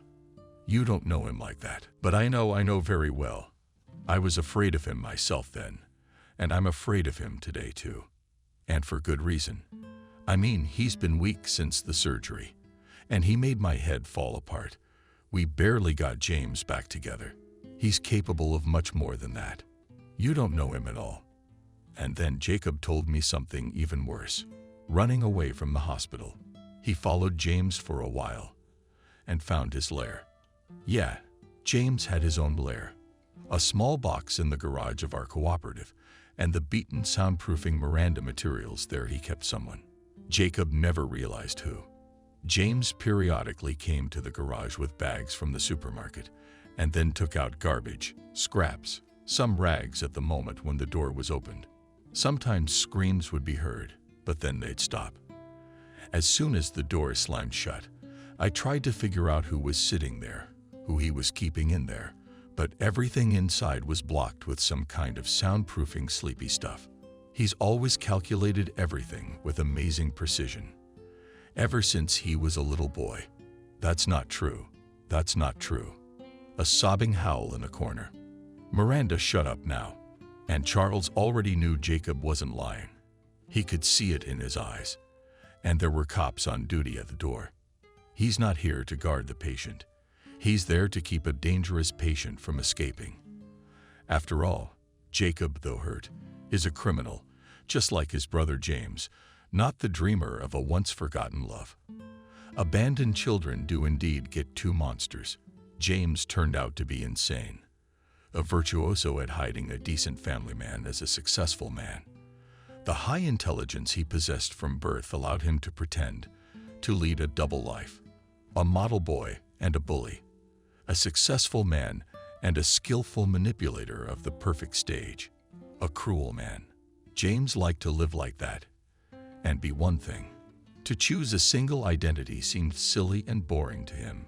He kept people in his bunker, mostly young girls, and when they died, he disposed of the bodies and looked for new victims. This went on for years. He had several ruined lives to his credit, and there's no telling how many more people he would have killed if it hadn't been for Jacob. Before going to the operation, the older brother managed to give the police details of James' life. He was detained pending further investigation, and they found out things that would make the most seasoned of people's heads spin. Miranda never made it back to her apartment. She had to stay in the hospital for a while. She couldn't take the blow of fate. Charles visited her. She seemed genuinely pleased by his visits, and before she was discharged, she asked him to stay at his cabin for a while, away from people. from their judgment and questioning.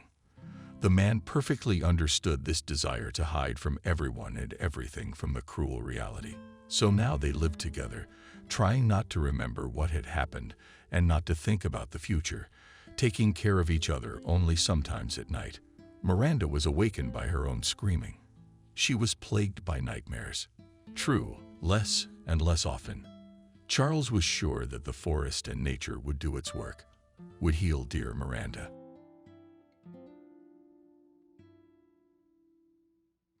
Subscribe and click the bell. How good it is to be in a cozy wooden house with a burning fireplace in the freezing winter. When the light in the room is extinguished, the fire, impatiently bouncing on the birch logs, seems like a lighthouse fire, pointing the way to the ships of the stormy sea.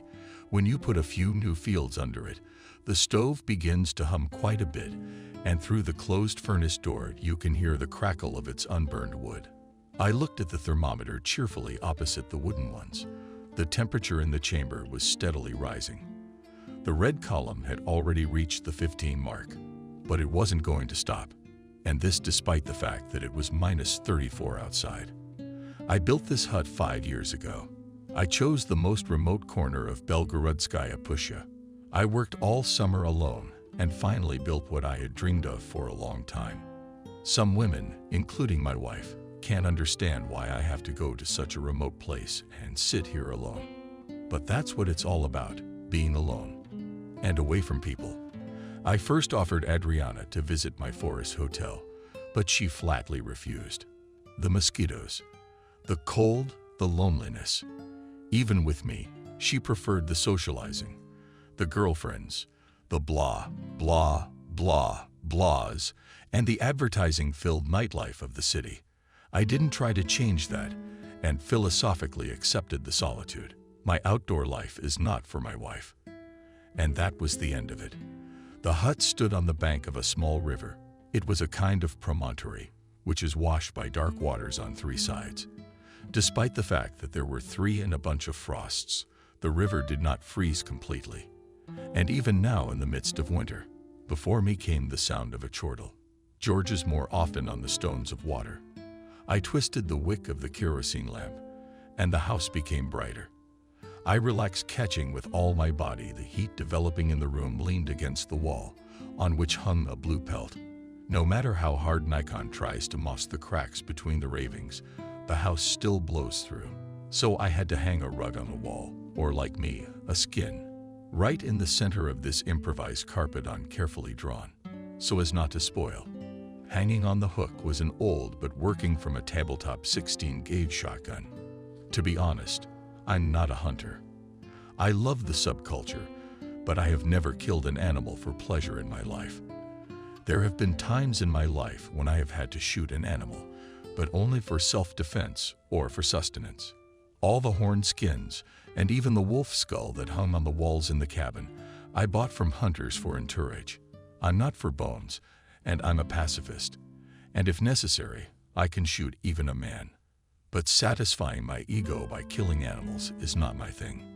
Being an antique dealer, a lot of interesting things pass through my hands, but as a rule, I sell everything. But the stuff that involves hunting sticks to my hands. Not many people know that a lot of hunting culture items are sold at European auctions. I will not say that they are exorbitant prices, but the cost in money equivalent of some artifacts bites. Much of what is now hanging on the walls of my hut, I bought in Europe. Agree that the hunting culture there is many times higher than in our country. I once went hunting in the Berezniki district. A bunch of scowling men with automatic rifles arrived. The hunters drove several boars at them, which they shot as if from a machine gun, then booed the carcasses, discarding the hides. The final is predictable. General drunkenness, specific individuals of the female sex, and a terrible hangover. No romance, no duel with the wild beast, nothing. Killed, skinned, dismembered, got drunk, got lost and drove off. Litter the forest in the process. That's all hunting. Once at the flea market, one intelligent old man was selling an antique hunting rock from Latin, covered with greenish mortgage rock noodles, natural leather. And hanging on, laces. I immediately made a stand. An antique, and more importantly, an infrequent item. The seller asked quite a manageable amount for me, and I did not haggle. Bought this hunting artifact. The rock is needed in hunting to set off the hounds of hounds or greyhounds. Its piercing melodic sound can be heard far away in the woods or field. I didn't have a dog, but I hung the horn along with my rifle on my elk skins and hide. I threw on the community tulak I had brought here back in the fall, and I went out before going to bed to breathe the frosty air. It was quiet. The silver moon brightly illuminated the tops of the snow-covered trees, trailing a silvery path to my house. I took a deep breath of the icy cold air and coughed. Frost rubbed my throat. Silence. No animal or bird made a voice. Even the cheeky codforty lurked somewhere. In the afternoon, even in the coldest weather, the forest is full of life. Saps try to pick under the frozen bark. Bugs huddle together in flocks of nettles, and finches feast on birch seeds. Flocks of crows piercingly cut circles over the pines in search of prey. Small forest birds huddle together on bare branches, trying to hide from the cold and predators in the silence. I thought I could hear the tree branches cracking from the frost. I looked at the snow-covered fir trees and realized that winter had finally arrived. Soon the first real frost would come. I admired the sleeping, gloomy forest, but for some reason an uneasiness grew in me that could not be explained suddenly. I felt someone's unkind gaze on me. I even shuddered with apprehension. I looked around. No one was there. Was I imagining things? God forbid. A rogue bear shows up. I don't want it on my head. I'm used to trusting my senses, or should I say instinct. That animal, subconscious sense of impending danger, it's never failed me. Not in war, not in everyday life. So there's something or someone here. The bright light of the full moon seemed to play on my nerves in a shimmering silvery glow, and charcoal on the blackness. The roses that surrounded the hut seemed to faintly wave their branches like hands changing pose. When was I Morgan? Or averted his gaze from them for a moment and crept closer to the house. With some sinister intent known only to them, I began to dream that the trees around me were whispering among themselves, waiting for a signal, after which they would rush at me and do something terrible. Trying not to look scared, I went back into the house. I locked the front door with a heavy steel deadbolt. By the way, the door opened outward, and it was almost impossible to break it down. And at that moment, a chilling howl came from outside. It couldn't have belonged to any animal I knew. I'll be honest, I've seen a lot of things in my life. But now a chill ran down my spine and my hands trembled. I took the gun off the wall, put a cartridge in the chamber, and pointed it at the door. Then I took the sharply sharpened axe off the rack and leaned it against the wall beside me.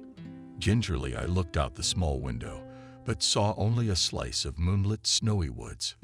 My brain played a cruel trick on me, inevitably plunging me into a nightmare world. I would suddenly remember hunters missing without a trace in these parts, and it made me feel even worse. I remembered my grandfather telling me that forest roads become impassable and dangerous in such studio frosts. Only a lucky chance and prayer could save a lonely traveler from the wickedness rampant at this time of year. My hand instinctively stung. A silver talisman in the shape of a spear hung on my chest as well, keeping my fingers on the trigger. I was trying to see something in the small one, and the end of it was peering at the locked door and couldn't decide what to do next. The howling had not resumed, but someone was circling stubbornly around the hut. I could clearly hear the crunch of snow under its paws and the crack of branches breaking. Expectation of danger is much scarier than the danger itself, even if it is deadly, but the visible fear of the unknown. Realizing this, I began to calm down. There was even anger awakened in me. Hell no. Will you take me? I'd gotten out of worse. You can't just take me. Suddenly, I wanted to see an unknown enemy. Without an enemy, there is no battle without a battle, no victory. And I ventured warily, listening to the sounds outside the hut. I slowly began to walk toward the door. Well, it was time to gain some certainty. even if it was deadly for me. Holding the rifle by the butt of the neck with my right hand, I pulled back the deadbolt and swung the door open with a kick of my foot. There was no one. Only the dark, silent wall of woods that densely surrounded the house and the bone-chilling cold. What was it? An obsession, an unconscious primitive fear of the forest, passed on in the genes through a generation. I went around the hut, but found no one but footprints.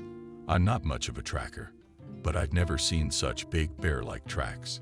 They were buried deep in the snow, so they must have belonged to a beast of great size, at least bigger than a bear. What kind of beast was it? I didn't know. No one else had been out at night. But I could smell something cautiously walking around the hut and trying to peer into the small, and the end more like a hospital. I slept badly. I lay half lying down, clutching my rifle and axe to me. Then fell into slumber, then awake. Finally, morning came. I shook my head, trying to chase away the remnants of sleep. What was it? Could I have dreamed it all? I took off my taffet, threw on my tulu, and climbed out of the hut. I looked for my skis. They were where I'd left them, under the canopy, close to the wall. The frost had subsided by morning, but it still clung to my nose and bit my cheeks. The dazzling white winter sun shone in the sky. We had to get out of here and go home. But to do that, I had to walk about 10 kilometers to an abandoned trophy factory. There I left the car. There was no way to drive it to the hut. I went back to the house, filled the stove almost to the point of burning, and began to pack. I hid the rifle in a hiding place from daredevils. Who knows who visits my dwelling without me? I took with me a small, razor-sharp tourist hatchet, which I bought in sporting goods back in Soviet times. I closed the door, put on my skis, and set off. According to my calculations, I should reach that factory in 2 hours. We fastened skis on the frosty snow. We trampled deep tracks. I was rhythmically shuffling my feet, helping myself with poles. The terrain was mostly flat, although a few times I had to roll between small fir trees on low slides. At that moment, my brain woke up again and screamed for all it was worth, a sense of danger. Out of the corner of my eye, I caught a movement. An indistinct shadow flashed among the tree trunks. Ahead of me, the forest was closing in on my road, a very convenient place for an attack. Some beast was cheering me silently through the scrap storms. I was almost running. The parade of my breath must have been bigger than steam engine smoke. There was no more strength left. At last I climbed a high hill. At its bottom, at its very foot, protruded out of the snow, the half-ruined buildings of a trophy factory abandoned before the war. I thought I could even see my car on the highway to the small railroad car depot. I was frantically thinking of what to do. Ahead was a gentle slope pulling the highway all the way to the factory. Here and there, the tops of small fir trees and koryak trees were sticking out of the snow. There was no way out. I pushed off with my poles from behind, slid down the slope, fixed my skis on the snowy virgin land, and tree trunks flashed around me. In my head pulse was only one thought, only not to fall. Out of the corner of my eye, I saw how something huge, parachute black with red undercoat, huge jumps, carried Steenie course, turning from snags and sticking out of the snow to her. The plant was rapidly approaching.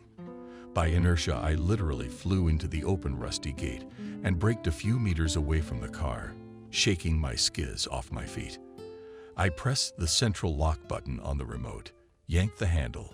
The front doors. The door was like glued, frozen shut. I yanked several times, almost ripping the handle out. No effect. The door wouldn't open.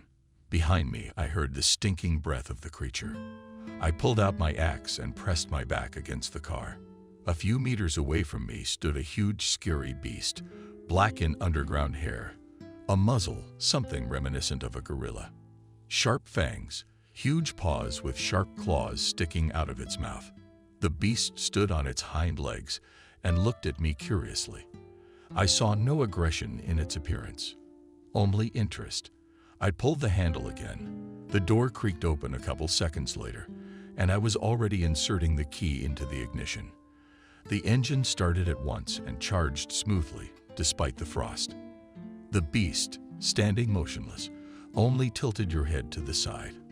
I balled my hand across the back seat and pulled a loaf of white bread out of the bag. I rolled down the window and tossed it to the beast. He stood up on 4 paws and leaned over the treat. He touched the gift with his paw a few times and carefully took the bread with his teeth. The loaf instantly disappeared into the toothy jaws. The beast sneezed quite dog-like, turned, and leisurely sank towards the forest. I arrived in the city at night. All the way I was shaking with excitement. It was only when the lights of the suburbs flashed that I was a little relieved. It is now I, remembering the events of those days, so chipper, but then almost went crazy with fear.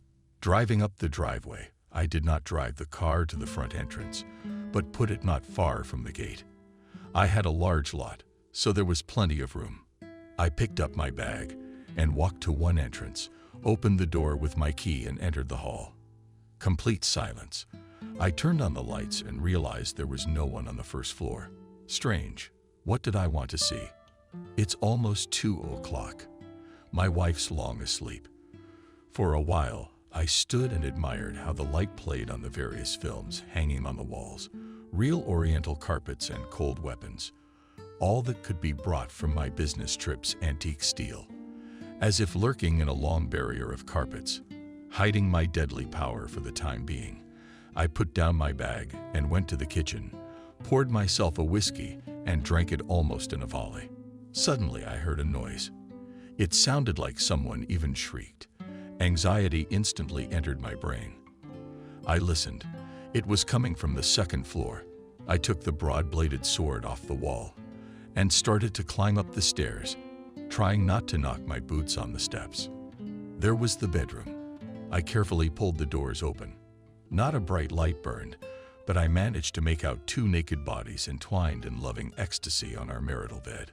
My Adriana saddled and unfamiliar Poroshenko Kersey Woolly, male and head tilted up, and hoarse from the swell of passion, in a voice almost shouted before me clearly came the voice of my lover rhythmically on his forehead, reading my wife. I am better than your loser. The male continued. Yes, you are the best. I love you. I realized it was time to intervene. I coughed in 2. Finally, I was seeing my lover, uncovered, climbed out from under my wife, and stared at me absent-mindedly. Who is it? He turned to Adriana. There was disappointment mixed with curiosity in his question. It's my husband. The wife took a risk and pulled the sheet up to her chin, and the husband almost cheerfully said the male, "Go for a walk. We're not done yet." He scratched his hairy chest and went at me, clearly intending to throw me out of the room. His insolence made my eyes darken, but I quickly pulled myself together. The thought flashed through my mind that he was an immortal. For some reason, it made me laugh. I threw forward my hand with a sword. The blade, with a whistle, cut the air on the face of the male. A bloody streak appeared. No, I struck flat. I'm not a killer. The hairy lover roared, threw himself at me. I saw it coming, and dodging his straight punch aimed at my face, I struck his hand holding the sword in the jaw. The male roared with teeth, and face down fell to the floor. "Did you kill him?" shrieked Adriana. "It's Thomas. His boys will bury you." I didn't say anything. Dialing the police number on my cell phone. "Hello. What's your emergency?" I got an answer almost immediately. A stranger broke into my house. "Help. He's probably trying to kill me." I yelled into the phone, faking hysterics. Then I removed a weighty steel fireplace poker from its stand and gently placed it in his hand, lying knocked out by the striped guest. Adriana looked at me in silence.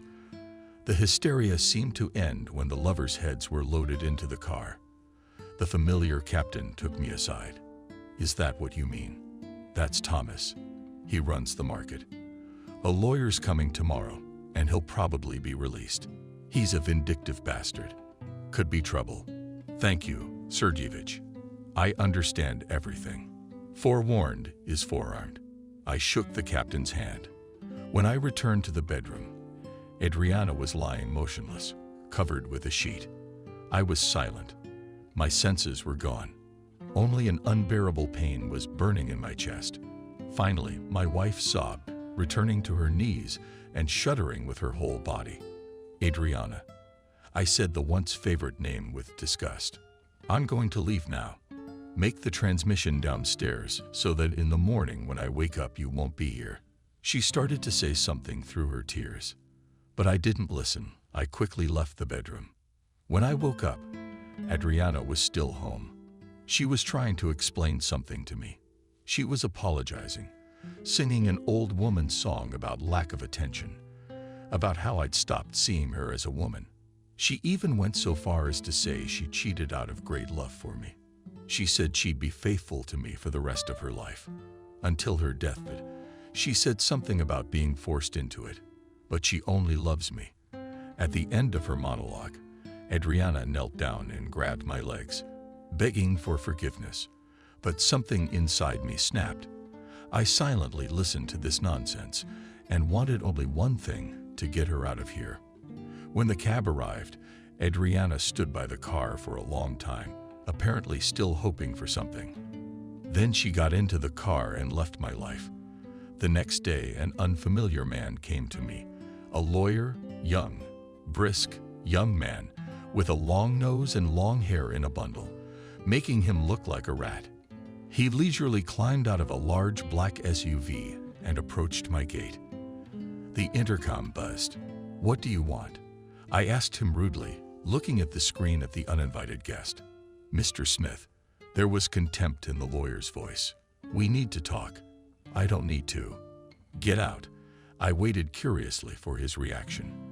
It was obvious that the lawyer had not expected such a reception.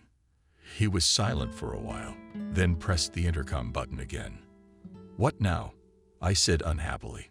"Mr. Smith." His voice became much more courteous. "I have business with you. Please let me in." I pressed a button and the gate opened. "Mr. Smith, Thomas wants to sue you for moral damages, but he's a kind man. He wants to talk to you first." The lawyer was watching my reaction carefully. "I have nothing to talk to your landlord about. He broke into my house and assaulted me. I'm the one who should be suing him." I grinned defiantly. "Thomas was invited by your wife. He was her guest. After all, it's her house too." The lawyer wouldn't give up. "I own the house. My wife's not even registered here, so it's trespassing." I looked the guy right in the eye. "I should have just shot your Thomas." "Thomas doesn't see it that way. He's a stubborn lawyer. He wants to meet with you to discuss compensation for his injuries. Tell your master I have nothing to discuss with him. Now get out." I resolutely got up from the chair. The lawyer left silently. But I knew this was just the beginning. My cell phone was ringing. It was a familiar number. "I'm listening." I answered quickly. "I have an order. Are you home now?" The speaker immediately took the bull by the horns. "Yes, come over." Opposite me sat a middle-aged man with a slight shine on his temples. "I need antique Oriental silver. It doesn't matter what region, preferably from the 16th or 17th century." My interlocutor took a sip from his glass. "Coins, jewelry, or dishes?" I specified. "Both." The man grinned. "Preferably from Afghanistan, or at the worst from Central Asia, India." "It can be from India." The man put the glass on the table. "But what do you take or not? What is the price of the question?" I'm a little tense. The order is complicated in a troubled region. The customer named the amount. I was quite satisfied with it. "In what time frame?" I asked again. "There is no specific term. As it is done, but don't take too long." "I agree, but I have unfinished business here." I poured whiskey for myself and my guest. "I need help." In a calm voice, asked the guest. "I guess so." I took a swig of whiskey, and I started laying out my problem. "That's a bitch, life. You barely manage to recover from one blow, and then immediately get another. It's like walking through a storm of evil with your eyes closed at night, and you're scared to open your eyes. Suddenly, you'll fall on a limb and you'll be left without an eye. That's why you rely on your hands. You cover your face with one hand and put the other one forward so that you don't bump your forehead or nose on the trunk. Have you seen a child's merry-go-round? Everything goes in a circle. Horses, deer, goats. Everybody goes back to the beginning and back again. The next round and on and on. Animals. Carousel. It probably feels like they're moving forward, but they're actually running in a closed circle. That's life. All the events in it repeat themselves with enviable regularity. Someone said that life is a spiral. Everything in it develops in an ascending order. Alas, it is not. At least not for me. A few years ago, I fell in love with a girl who happened to come my way. Her name was Kathy. I said her name, and the sweetness from the volume spilled over my body. How many years has it been? I still can't get over it. I thought she had a crush on me, too. But I guess that was just me. I had to leave urgently. There was something I couldn't put off. I left her the keys and asked her to wait for me. She promised to wait as long as it took. She said beautiful words about love and fidelity. But when I came back, she was gone. In the drawer were the keys to the house and nothing else. No answer, no hello. She didn't even leave a note. I searched for her for almost a year, quit my job, picked up all my friends, used all my connections, but Kathy just vanished into thin air. I searched morgues and hospitals, asylums and prisons, but to no avail. No trace of her. Somehow, in a drunken delirium, I thought she'd come from outer space. There was no other explanation. It took me another year to come to my senses. I never thought it was possible to fall in love with a woman who wasn't remarkable. She didn't have model looks or any outstanding charisma. She was just a girl of many kinds. But it so happened that without her I had no life. But time passed. Gradually her image began to blur. Life in any case dictates its own rules. I slowly began to return to normal. There were orders again, and therefore money. And where there is money, sooner or later a woman starts. That's how Adriana appeared on my horizon, a young, beautiful party girl. She had me by the balls. We met at some party, dedicated. I do not remember what I did not particularly get after the ladies, poured myself, and gradually kicked. The day before I had returned from another business trip, and I had money to drink.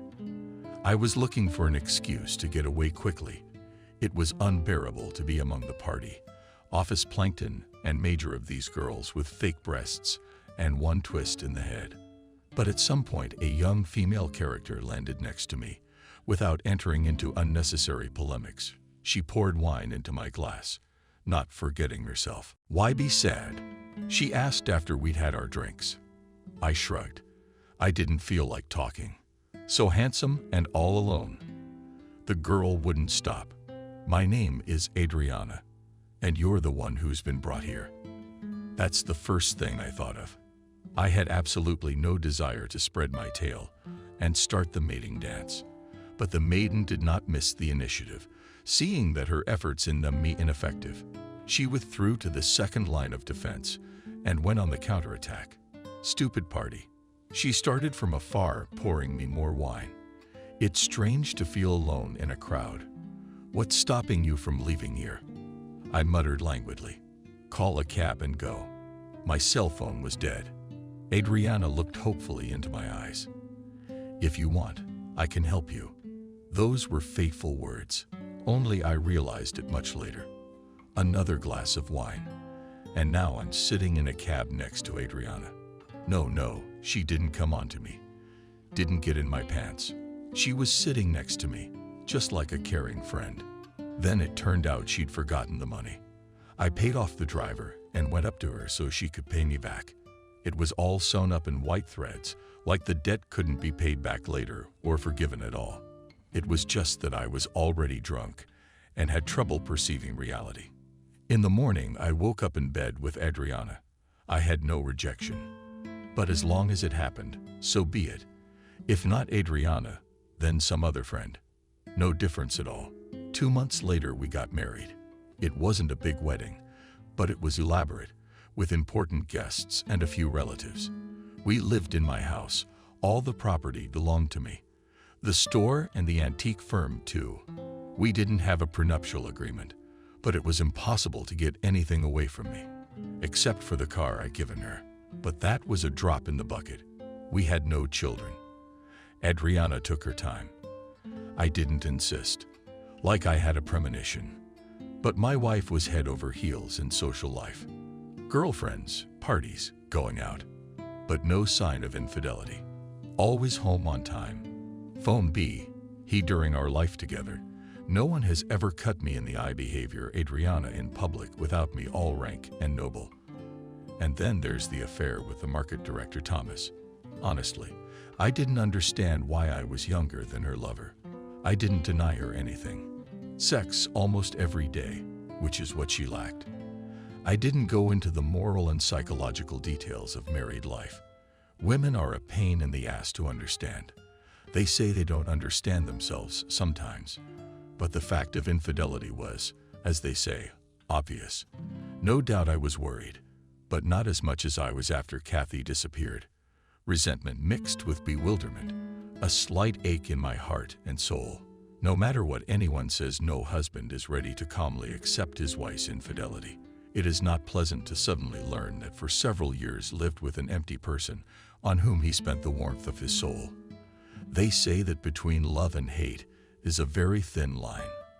Perhaps it is so.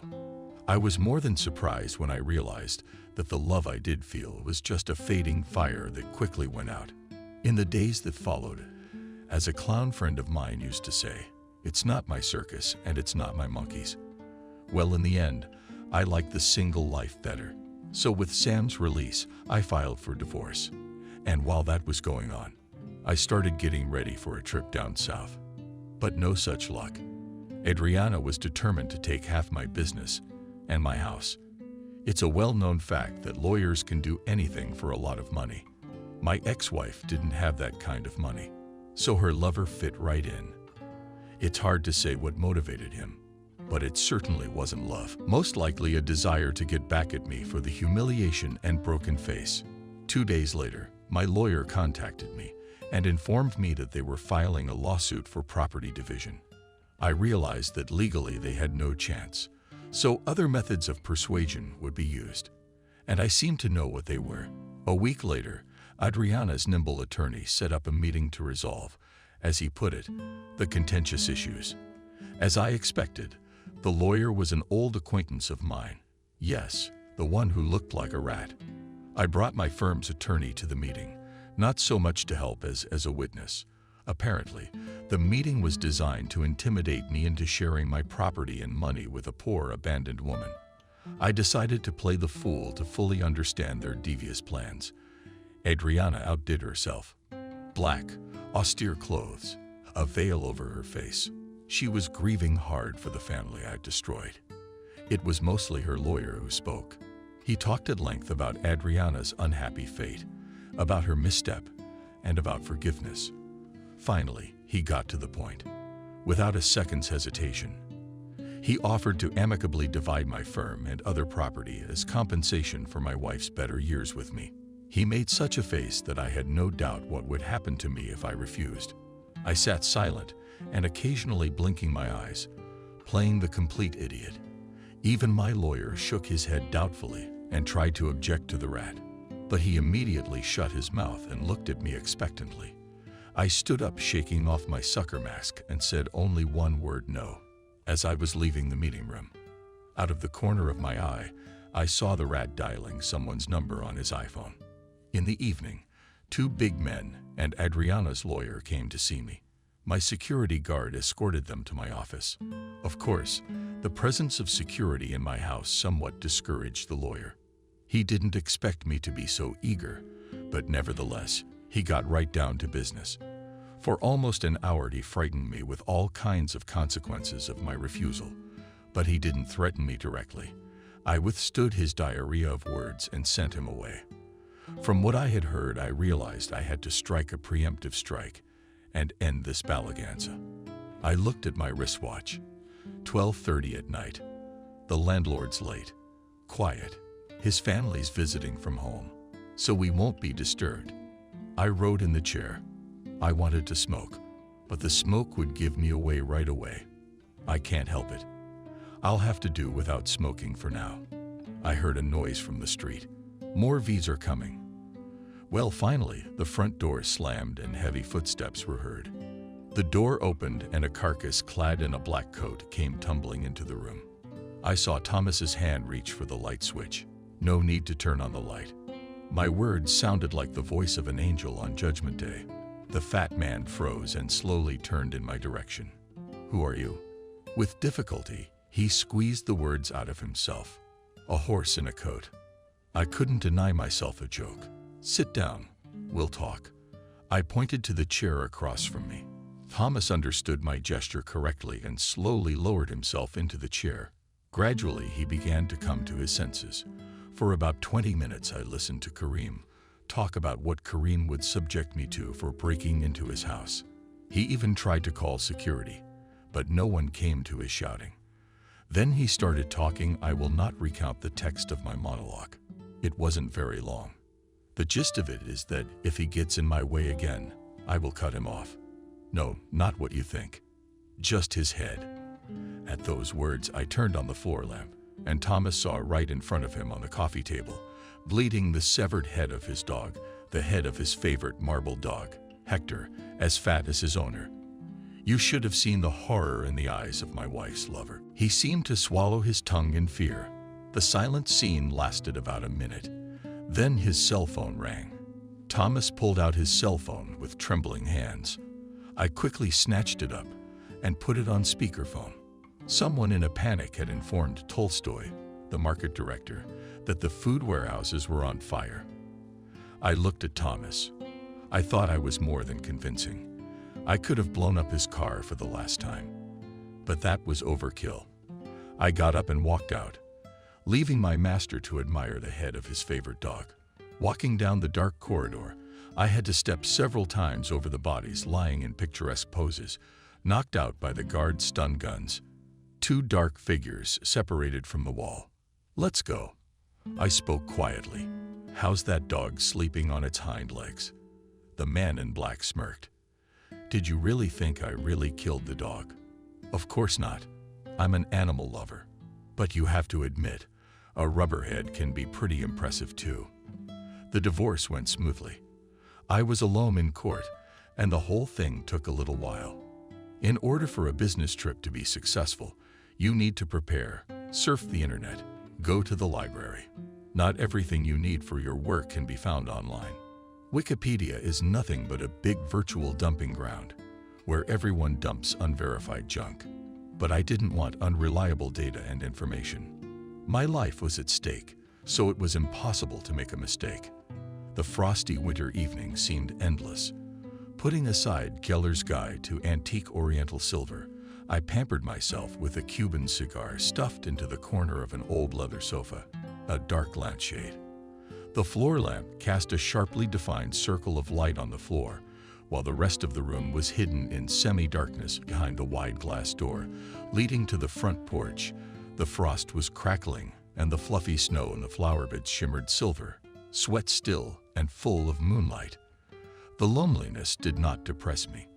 I always found something to do, especially when I was preparing to dive into another expedition. And if truth be told, I didn't want to socialize. I was a stranger to my neighbors. I'd disappear for long periods of time, and then reappear. They didn't seem to realize it.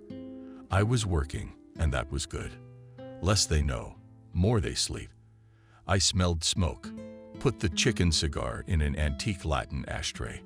I got up and went into the kitchen, poured 3 fingers of whiskey into a pre-prepared glass, threw in a few pieces of ice, and took a big gulp.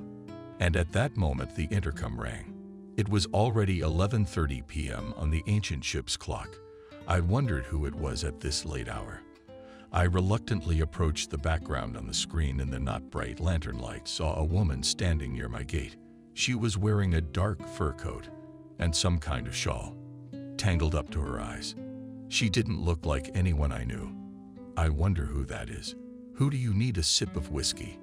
I asked into the intercom microphone. I need the owner, the woman said distinctly, leaning her gloveless hand against the brick fence. I had more questions, but I suddenly felt sorry to keep a stranger in the cold. So I opened the gate. Come in on the camera. I saw the woman, staggering, walked to the native porch. Is she drunk? The first thing I thought. The woman with difficulty climbed the steps and was already standing in front of the front door. Hello. I can come in, quietly mumbled the unexpected guest. Come into the hall. I let her in and closed the door behind her. No, I don't think she's drunk. The woman hesitantly walked into the brightly lit hallway and stopped, looking at me confused. I even shuddered inwardly. Large blue eyes looked at me, curious and slightly wary. Take off your coat and give me your handkerchief. The stranger took off the slightly snowy artificial fur coat, remaining in an incomprehensible color woolen dress, which lightened her well-composed small figure, unwrapped on a warm-down coat, handkerchief, and with her eyes began to look for hangers. I, finally coming to my senses, politely took the clothes from her hands to the guest and hung them carefully on the hangers. She dragged the boots off her feet and looked at me questioningly. I was speechless for a moment. Standing in front of me was a charming young girl. Who was she? Where did she come from? Why had she come? These questions swirled around in my head, but I could find no answer. I didn't know many girls in this city, especially such charming ones. I stood silently for a while, trying not to look the stranger in the face. The pause was clearly dragging on. Come in. I'll give you some hot tea. A gallant and hospitable host began to awaken in me. Sit down on the sofa. The girl went further into the hall. Looking around curiously, she stopped near the carpet with weapons, silently looking at the deadly steel and Orza for a while. Then she looked at me, smiled, and finally took a seat on the couch tentatively in her dress. Leaving my guest in the hall, I made my way to the kitchen, collected the kettle, removed the boiling water in the stock pots, found some carcasses, and all this splendor neatly arranged on the coffee table. The girl carefully took the cup, took a polite sip, and looked at me. So, what can I do for you? I asked politely. Are you Smith? Yuri Pavlovich? Asked the stranger, carefully putting the cup with hot tea on a plate. That's right. With whom do I have the honor? I said in a social tone. I felt like I'd even let my tail wag in front of the stranger. My name is Betty. I shrugged. I have very important business with you. She raised her blue eyes to me. Do you remember Kathy? I choked with surprise. Kathy. My heart pounded traitorously so the girl wouldn't see my excitement. I got up and walked to the window. Man changes with time, but love doesn't die. It can lurk somewhere inside and wait for its time to make your heart beat faster again. But I've really changed. New thoughts, views, passions, sadness, and joy. Sometimes I feel sorry for the old me, but I can't go back. And there's no reason to. I lit a cigarette and opened the window. Outside the window still rained frost and glitter. The fluffy snow shimmered silver under the moonlight, and the hall was warm. The fireplace was burning in the corner. Occasionally there was a crackle and a fierce spark, but for some reason, a chill ran down my spine. Excuse me, how old are you? I asked the guest. A tactless question. Does it matter? Betty shrugged. You didn't answer my question. She looked me carefully in the eye. I held her gaze. Yes, I remember Kathy. She lived here for a while. And then she disappeared without leaving a note. I leaned back in my chair.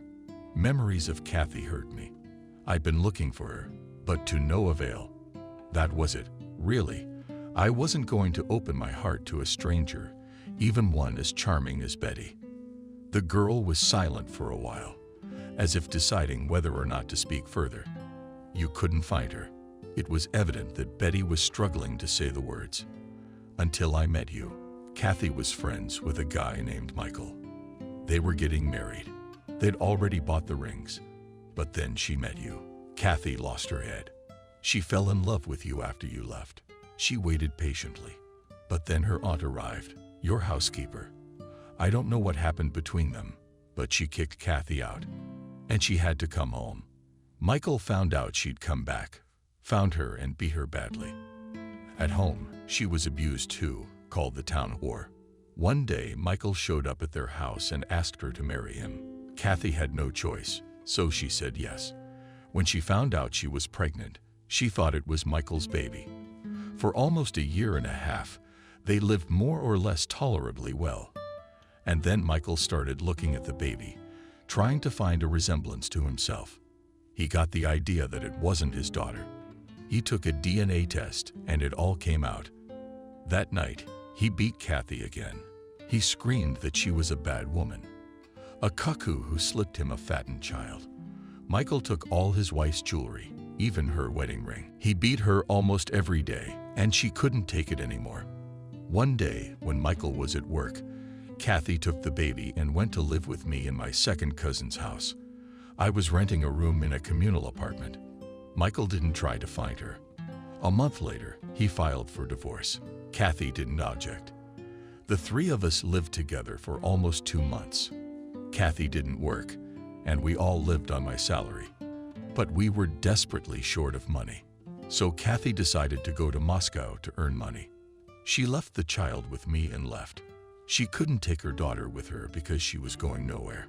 Before she left, she told me about you and that the child was yours. I had some money. I bought her a ticket to Moscow. Then Kathy wrote that she got a job as a waitress in a cafe. That's where she met Sebastian. He was studying in Moscow and was taking his final exams this year. Sebastian started courting her. They know how to round a knave fool's head. Promised to marry. Offered to go to his parents in Latvia. No more letters from Kathy. Where is she now? And what about her? I don't know. But why didn't she find me? I almost screamed, especially if it's my baby.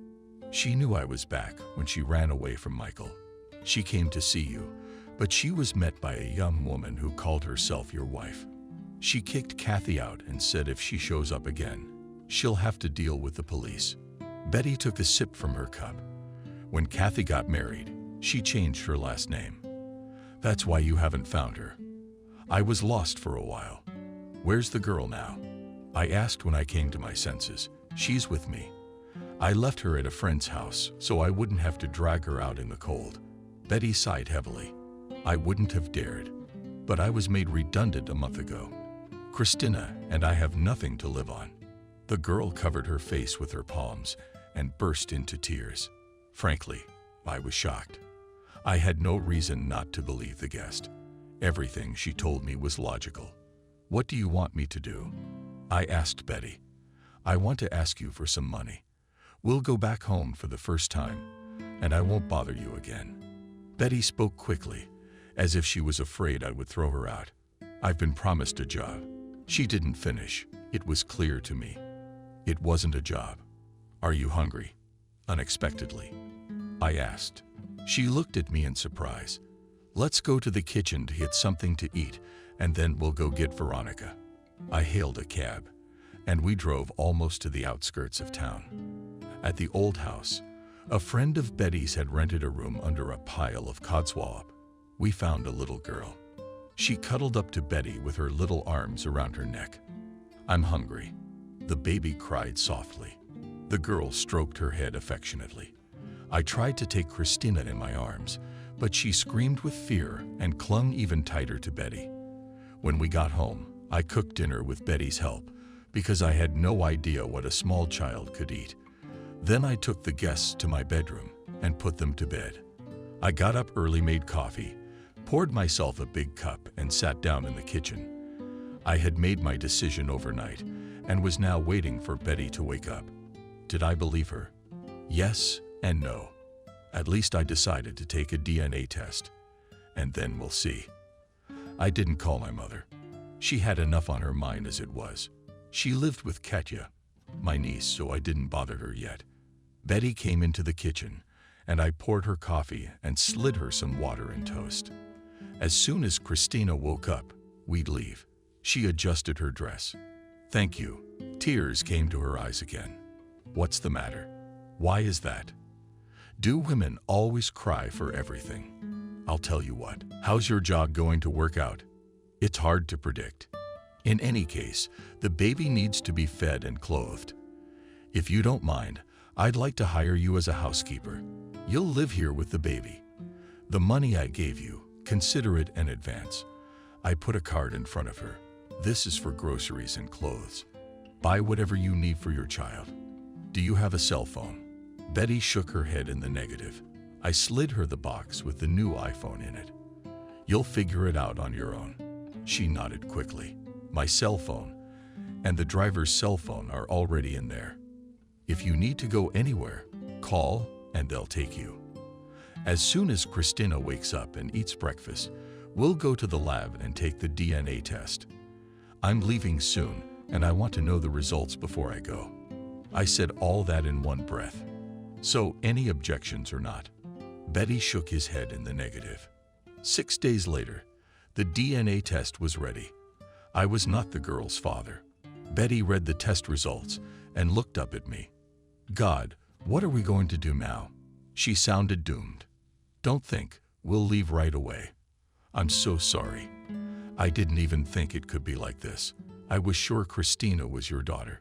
She put the card on the table and went to the second floor to get Christina. "Wait," I slammed my palm on the capital. "What exactly has changed? I need a housekeeper anyway, especially since I'm going away, maybe for a long time. By the way, Lena's coming today. She'll be with you while I'm away.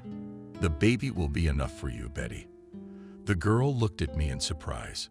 "So I can stay?" she said. "Of course you can. You work for me. Everything stays the way it was." I grinned. "Yes, everything repeats itself. A few years ago, I also said goodbye to the girl I loved and asked her to wait for me.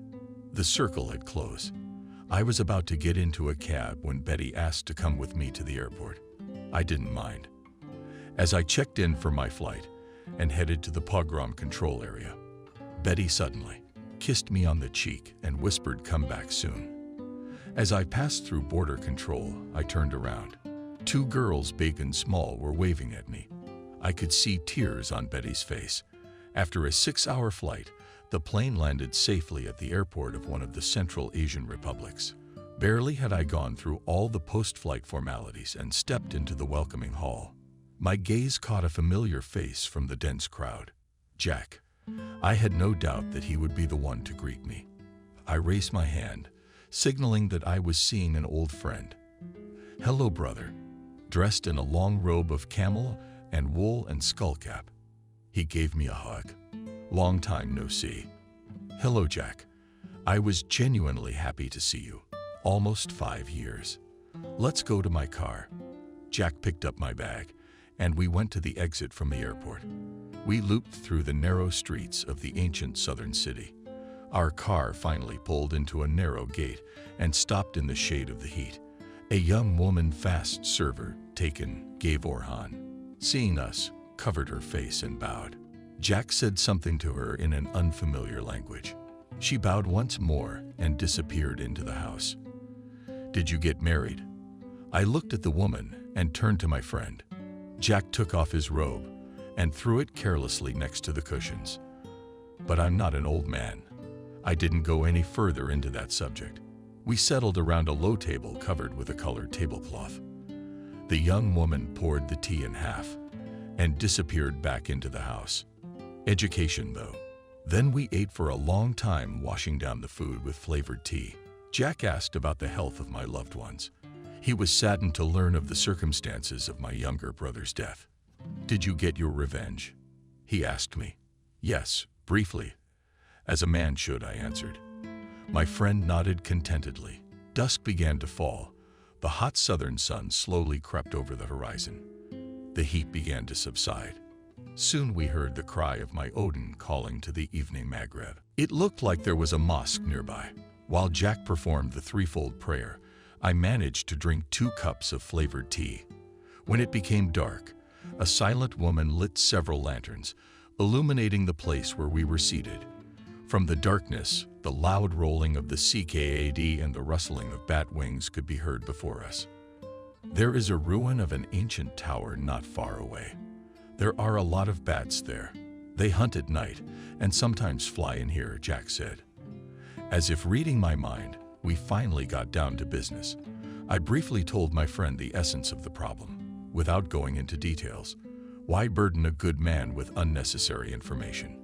Especially since I have to work moderately anyway. There's no point in going. Jack said, wishing with his lips, it's dangerous to go beyond the river. The teachers are running rampant there now. They hit the Americans well and will soon take control of the whole country. We need to go southeast to Sea Valley. You might find something there. But we can look here too. I nodded in agreement. Very few of their caravans passed through the country beyond the river, so it is unlikely to find anything of value there. But in the Samara Valley you can search. There may be coins and silverware, just what I need. I'll look here, maybe I'll find something. After a pause, Jack continued, you take my car, gear, weapons, and head southeast. You'll pick up your car papers and gun permit tomorrow. He shouted something into the darkness, and a light came on in the doorway. Let's go inside and get some rest. Jack nudged me with his hand toward the house. The silent woman led me into a small room with a bed and a small table. A copper basin and a pitcher of water stood on the table. She pointed to the bed and said something. I nodded in response, though I understood nothing. The woman said another short phrase and left. I stripped off my clothes, slept, ran cold water over my face, and laid down on the bed. It was still hot, and I did not cover myself with white sheets, covering my eyes. I lay there and remembered the events of the last time. Too many of them had come upon me. I was awakened by a slight rustle, and the gentle touch of someone's hand on my chest. I wanted to ask who was here, but a soft, lavender-scented hand gently clamped my mouth shut. A woman's light and smooth body came over me. The unfamiliar woman was kissing my breasts, stroking my lower abdomen. From the surprise, I lost my ability to resist, and everything happened. There was no disappointment. The warm southern night, soaked with love and oriental delights, did its work as the naked young woman slid into my arms with a quiet tone. Responding to my kisses in my soul, calm and peace was born for the first time in a while. As I fell asleep, gently cuddling the submissive woman's body, I remembered Jack's words. I'm not an old man. My conscience was at peace. I was awakened by the aroma of fresh emergency coffee. Jack sat squinting into the rising sun, holding a cup of hot drink in his hand.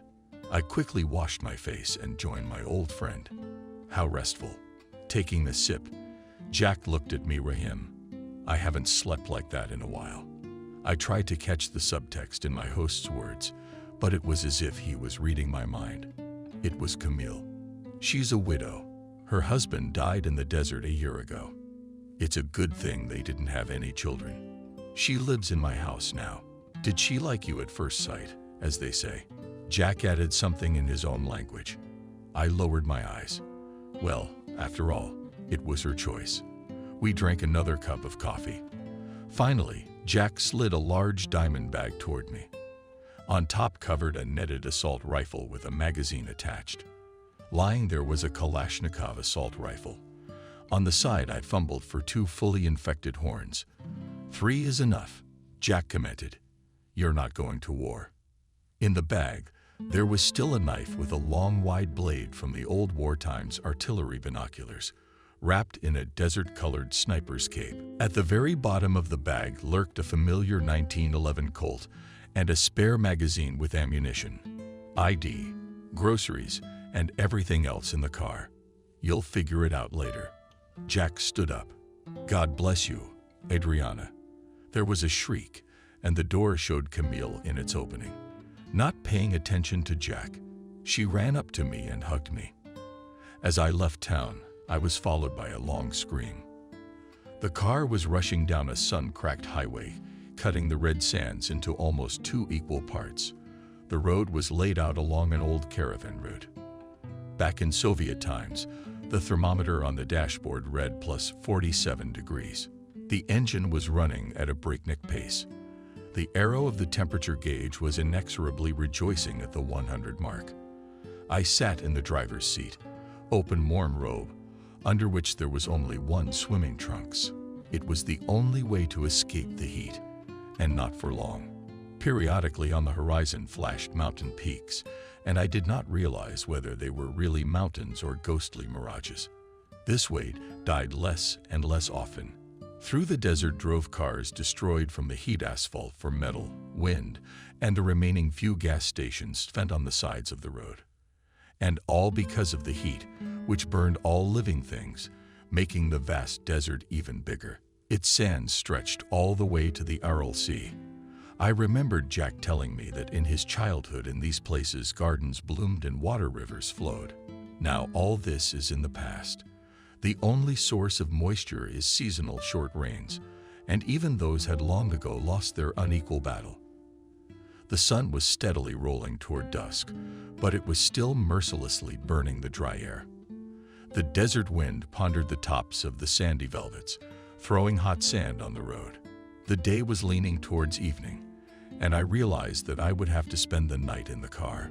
The only thing I was glad about was that with the setting of the sun the heat would subside and I would be able to breathe a full breath. The sun was almost touching the horizon when I drove off the highway on more or less level ground, turned off the engine, tired for the day, and started to use things, spread the seat, and put the sleeping bag. Took out of the trunk a stove with gas. I didn't want to eat. I was only thirsty. I quickly lit Gorilka and put a kettle and poured some brew into it. In such heat locals drink strong green tea, cock tea, as they call it. While the drink was being prepared, I took out of my bag an automatic rifle, took out a cartridge in a cartridge, put it on the safety, and put it on the seat. There was no habitation for many dozens of kilometers around. It was as if I was in space, but you have to be ready for any surprise. Soon I was sitting on the hood behind a glass camel and cat and was enjoying drinking hot tea and quenching my thirst. Suddenly, the wind picked up. The sky began to nod clouds not about a new arrow gleamed lightning. And after a while, thunder rumbled right above my head. I could clearly see jets of rain appearing in the sky. I was even going to hide in the cabin. But the downpour did not fall on the common land. The rain did not reach the ground and, escaping in the air, thundered a few more times, and only one warm drop fell on my face, still reaching the ground. The wind threw a handful of sand in my face as if in mockery, like a good portion of fine shot. The clouds crept slowly northward and into the sky. First one star shone faintly, the second.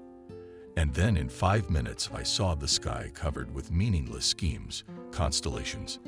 The moon's not bright sickle was interrogating everything in dull gray tones. I went to bed early. I opened the windows a little for ventilation. I couldn't sleep for a long time. All sorts of things came into my head, but gradually fatigue took its toll and I fell asleep. I woke up to a rustling noise. The car shook a few times. I opened my eyes sharply and looked out the window. It was darkness all around. What was it? Maybe a snake. But how big would it have to be to rock the car like that?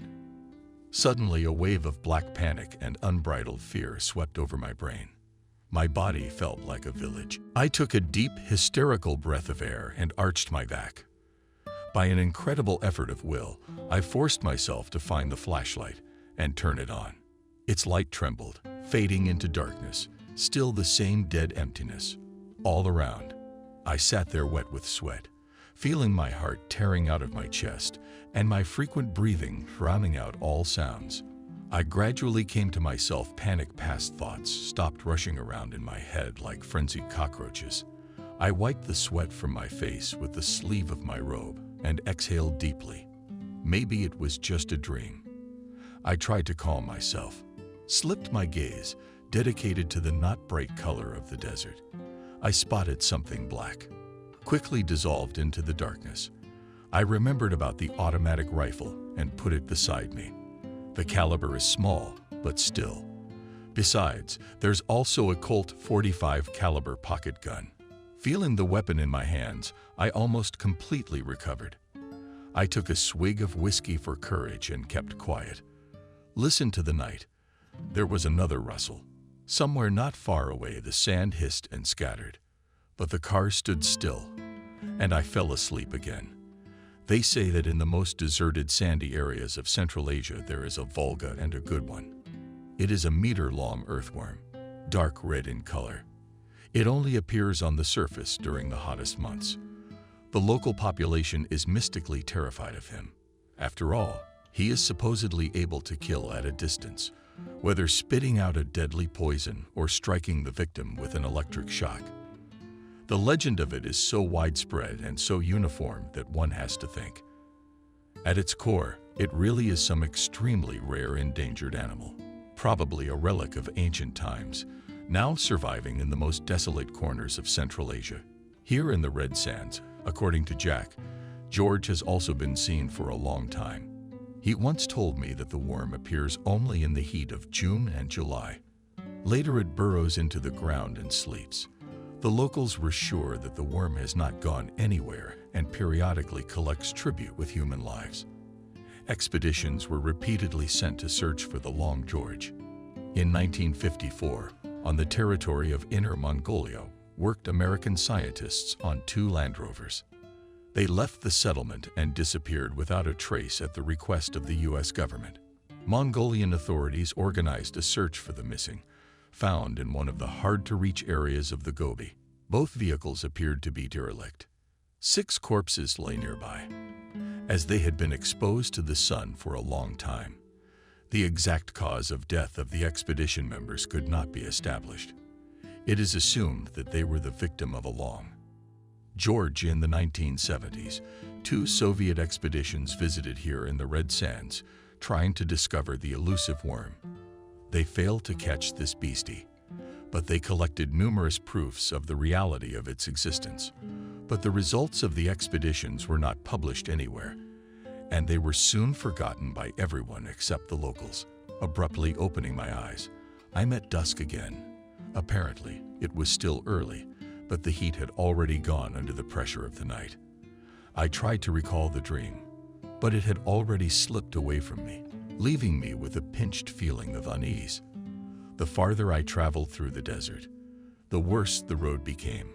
According to my calculations, I should reach the place by evening. The Sea Valley was nestled between mountains that already showed on the horizon in the distance. My gaze picked out a white dot. I stopped the car and pulled out my binoculars into the haze that rose from the asphalt. It was hard to make out the car. There were no people in sight. I decided to drive closer. There was no way to go around anyway. There was sand everywhere, and my car might get stuck. The closer I got, the louder the alarm bells rang in my head. Something's not right here. Just in case, I moved my automatic rifle closer, having previously taken it off the safety. The white Toyota stood with its nose in a pile of sand. The perimeter filled the road. In the cab, dropping his head on the steering wheel motionless, sat a man. His left arm hung along his torso. What was to the right I couldn't see. A little to the left, almost in the middle of the highway, a woman in jeans and a tank top was lying on her stomach. She also showed no signs of life. It looked like she was trying to get away from someone. I just don't know why she jumped out of the car. Maybe she was fleeing from the driver. I didn't hurry to turn off the engine and get out of the car.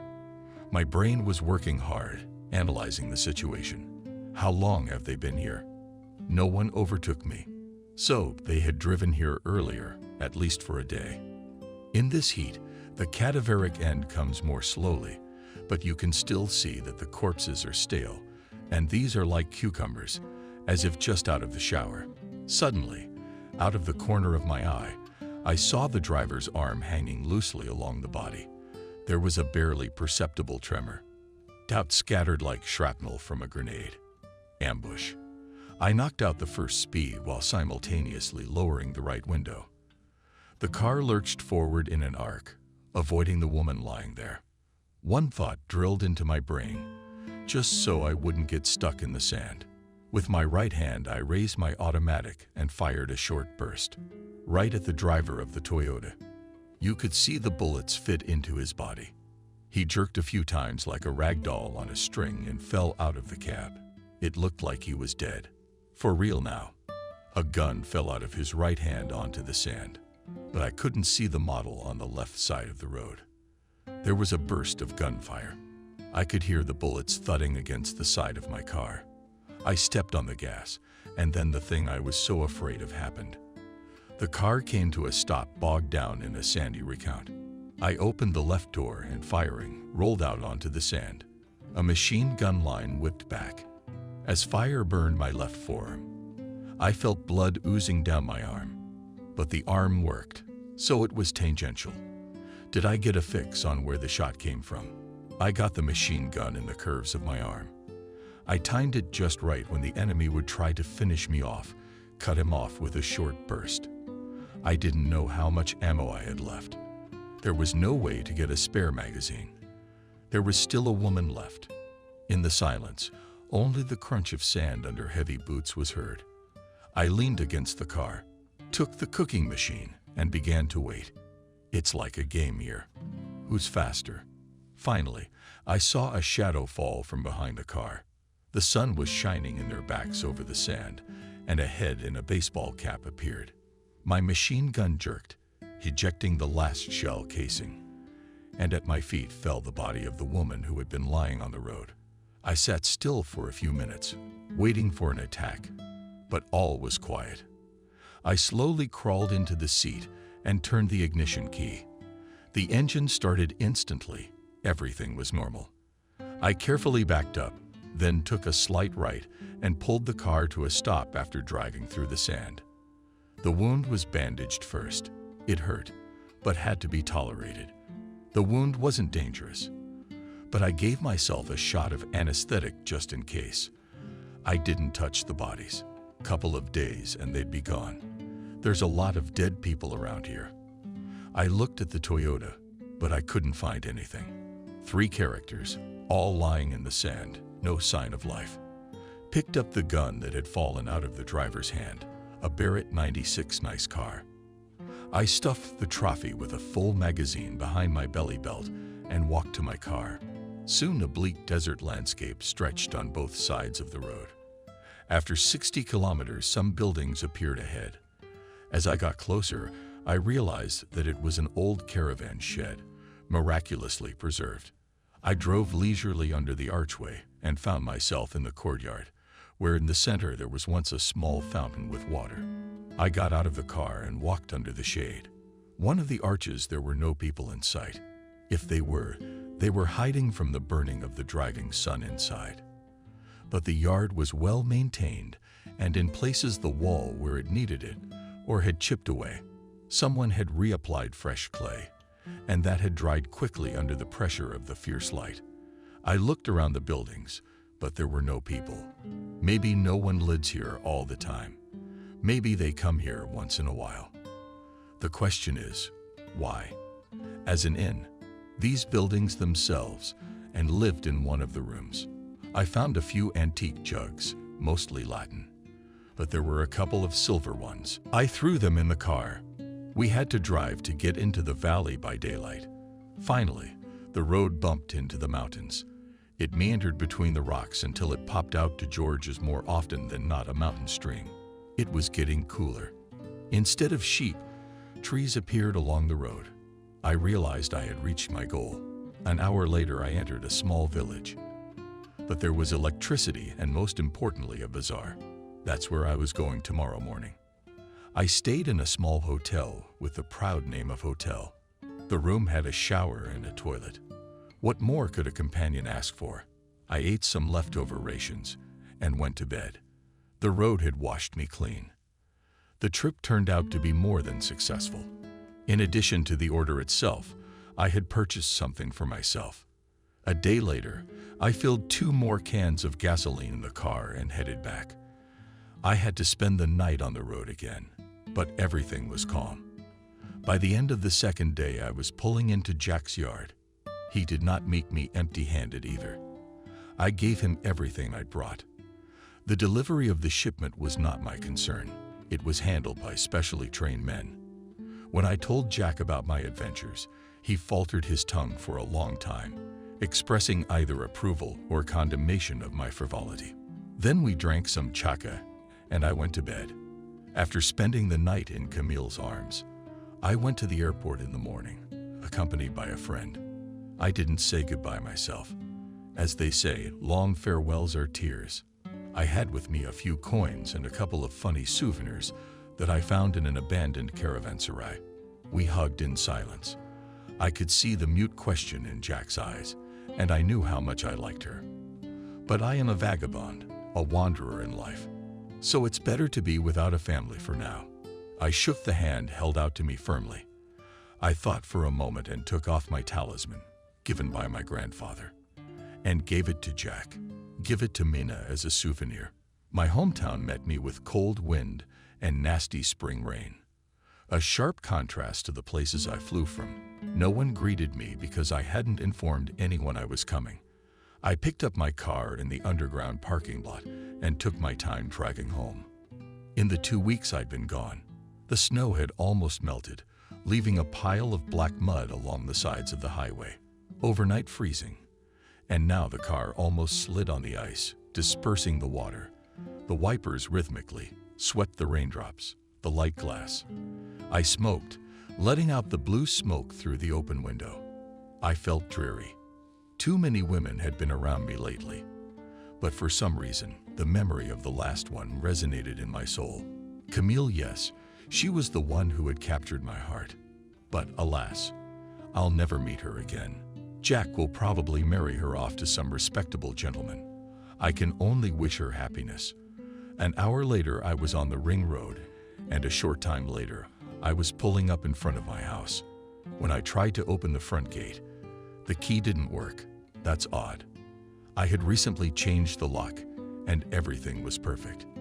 I got out of the car and pressed the intercom button. I was tired on the road, and now I wanted to drink whiskey and sleep. "What do you want?" An unfamiliar male voice answered me. I was even a little taken aback. "I need to get into the house in some stupid way," I said. A minute later, the wicket was in the opening, stood some middle-aged man. "What do you want?" "The owners are still asleep. Get out of here." He tried to slam the wicket in my face, but my brain went into automatic mode, and I came to my senses when the guard flew aside, hitting his head on the brick fence. Yeah, you can't beat skill. I carefully stepped over the man's legs stretched across the path and headed for the front entrance. The glass door was unlocked. I made my way into the hallway and carefully set my bag down beside the couch. I wondered what the other owners were like. I hadn't rented or sold the house. Maybe Adriana and her monkeys had shown up again. I wasn't angry. I was just surprised. Went into the kitchen. Fridge is mine, but someone else's tea set is too bright. I don't like those. Opened the cupboard. The dishes were a mix of mine and someone else's, but only porcelain antique Latin, which looked so beautiful, was not behind the glass. I made coffee and went back to the hall. I should have waited for these owners to wake up. I must have dozed off, because I didn't hear the man enter the hall. "Who the hell are you?" A loud voice woke me up. Above me, an awning rolled in my eyes in surprise. A man in a green from class robe. Next to me stood an unfamiliar young woman and long fingers with blood-red nails frantically typing something on her iPhone. "Actually, I'm in my house," I said loudly. "Who are you?" "Who to?" "We bought this house and moved in 3 days ago. The owner and her child went to her husband up north and sold the house to us." The man was seething with righteous anger. "The owner is a young woman named Betty, and the girl's name is Christina, about 4 years old." I was beginning to realize what had happened. Betty had tears in her eyes at the airport. "Come back soon." And she tried to slip me a baby. That was a quick turnaround. It was so banal, it made me laugh. They say you shouldn't let strangers into your home. I imagine she got lost getting ready with the money. I, without getting into an argument, went into the study, pushed aside the painting hanging on the wall, opened the door of the secret safe, and took out the documents for the house. Here, read. The house has one owner, and I'm not married. I'll give you 1 hour to get out of here. I'm getting tired of this, and put the dishes back where they belong. We bought this house. We're not going anywhere. You get out. If you have a problem with it, sue me. The guy was practically yelling, "Girl, call the police." Well, God knows, I did the best I could. I stood up and grabbed the man's nose with my right hand, didn't give him a second thought, threw him out the unlocked door into the street while splashing in the rain. Trying to get up, I walked over to my wife, shooed her away. Without ceremony, the woman nimbly jumped outside. She jumped up to her husband and tried to help him up. I didn't feel sorry for them. From the looks of it, the guys aren't poor, somehow stomping around. While we were stomping around the house, a police car pulled up. Really, they got a pimply sergeant on me. The pimply sergeant even punched me in the stomach a couple times. Consolidating their success, the policemen cheerfully dragged me to the car, shouting something joyfully into the radio station. At the station, I showed my house papers to some important official in civilian clothes. He read the papers for a long time, moving his lips funny, then sighed. This is a matter for the court to decide. You had no right to throw the present owners out of the house and to engage in violence. I didn't comment on his words and asked to make the phone call I was legally obliged to make. I quickly dialed the number on the other end of the wire, listened attentively, and was disconnected about half an hour later. The door to the office opened with a bang, hitting the wall. The boss sitting across from me jumped in surprise. The body of a man in a Kremlin suit floated into the office. He looked around the room and said, "Joseph." "Joe, I'm Mr. Smith's attorney." The man wagged his chin in my direction. "On what grounds is my client detained?" He tried to forcibly remove him. The warden started babbling, but the lawyer wouldn't let him finish. "My client is the legal owner of the house. It's documented." The lawyer's voice completely filled the office. "Mr. Smith does not have to prove what is already obvious. You are required to release my client immediately." But he beat the victim. The warden tried to interject. "The victim here is Mr. Smith. The men who tried to take possession of his house must leave immediately. And may Mr. Smith pray to God that Mr. Smith does not sue them for the theft of his property." The lawyer waved some paper like a flag. "You're to send a squad immediately and clear the house of invaders." Yeah, specialist, I thought. He should be at the UN. As I left the station, accompanied by my lawyer and a police captain, I saw a familiar pimply-faced sergeant standing by the car. "Just a minute, gentlemen, a little matter." I walked up to the sergeant and knocked him out with a straight punch to the jaw. As he fell, his head hit the side of the police car. His cap rolled off to the side. When I turned around, rubbing my bruised long arm, the lawyer and the captain were looking the other way. The music rolled in waves, almost knocking me off my feet. I sat at the bar and spit my third glass into myself. The bartender looked at me sympathetically. His eyes felt like they were screaming. I also nodded. Suddenly, the mirrored shelves reflected to the point of pain. A familiar face. I even sobered up. "Kathy, was it?" I turned around quickly.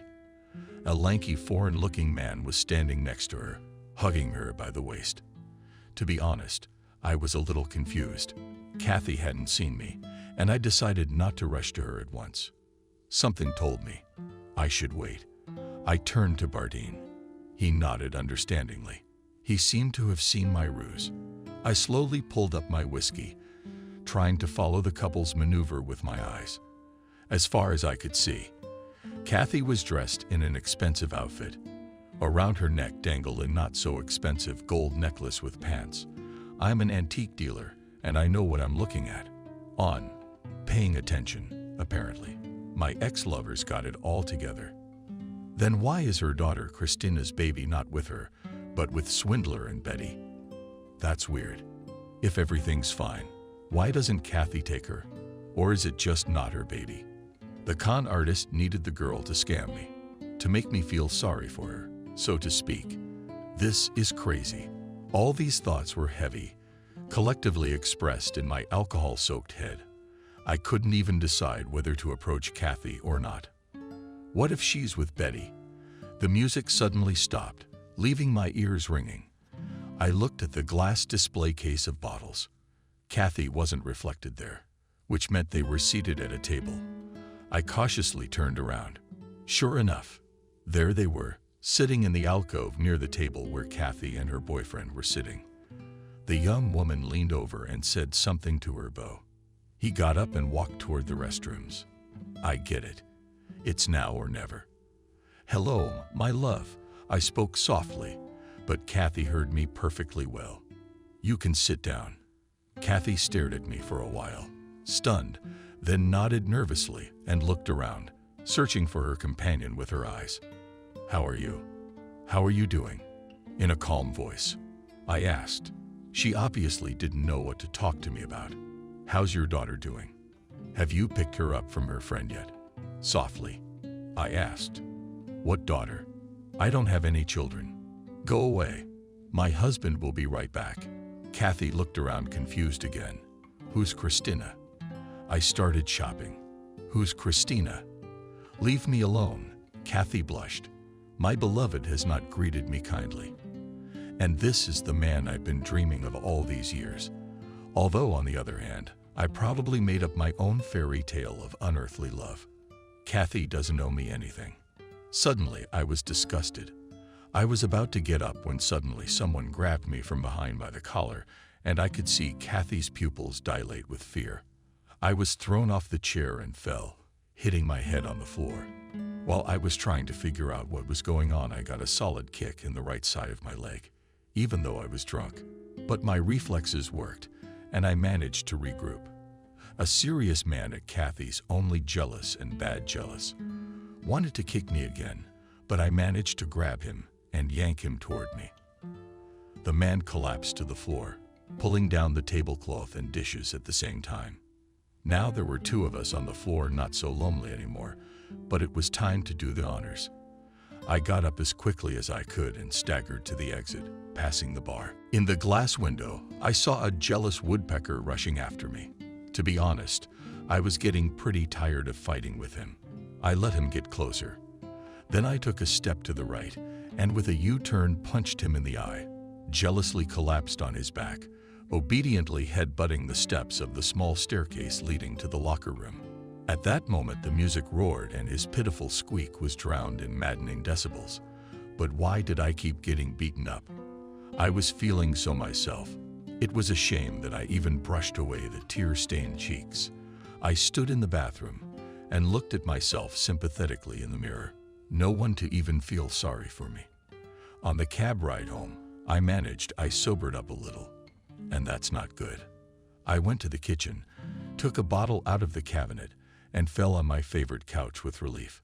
Suddenly, I realized I wasn't alone in the house.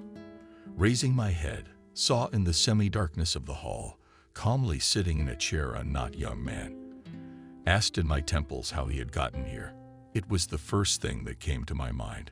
This place is like a back alley. It's not good to drink alone. Suddenly, the unexpected guest spoke.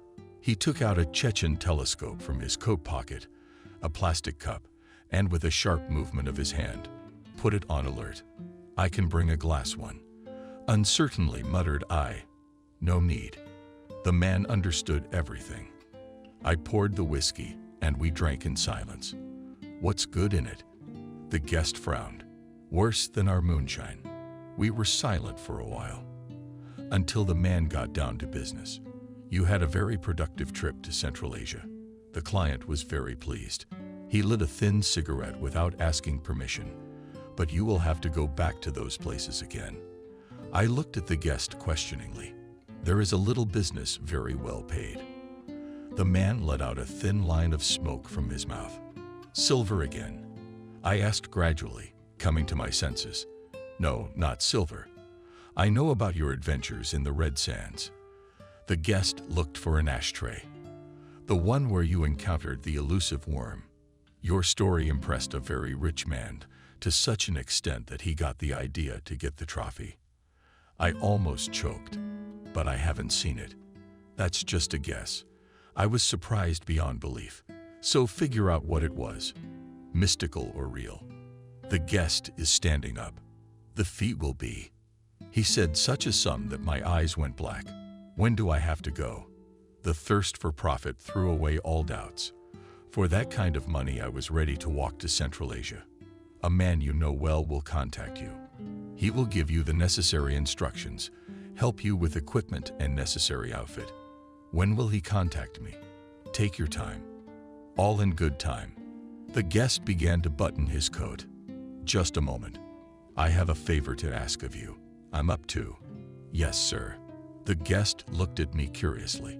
I told him about the recent events in my house and my assumptions about the people involved. The man listened to me and asked, "And what do you want?" "To take money from the crooks." "No, it's not my money. You can keep it as a fee." I looked my guest straight in the eye. "I'm interested in the child. Who is he, and where is he now? It's ungodly to give a girl hope and then give it back." "All right, I understand you." The guest didn't let me finish. "What to do with the crooks?" "At your discretion," I said. The man turned and disappeared behind the front door. As of recently, I have a vintage radio waves in my office, a Minsk 61, made back in the 1950s. I took the receiver away from my mom when she persistently started complaining about the glut of old junk. There's a beautiful lamp in Rodion in working order. It had been bought by my grandfather, so it came to me as a sort of inheritance. It now stood on the vintage pedestals to the left of the table and delighted the eye with its perfect forms. Yes, people knew how to make good things in their time. Time flies fast. Already the radios of the 60s are becoming antiques. What's up with receivers, equipment from the 70s and 80s? Now, in the antique trend, I am very often approached by fans of tape recorders of the late 80s of the last century. Ask already, and seeing the equipment of the early 90s, VCRs, analog camcorders, tape recorders. Even 30 years ago, we used this equipment, believing that it could not be better. And now it's gone vintage. Turntables are probably next.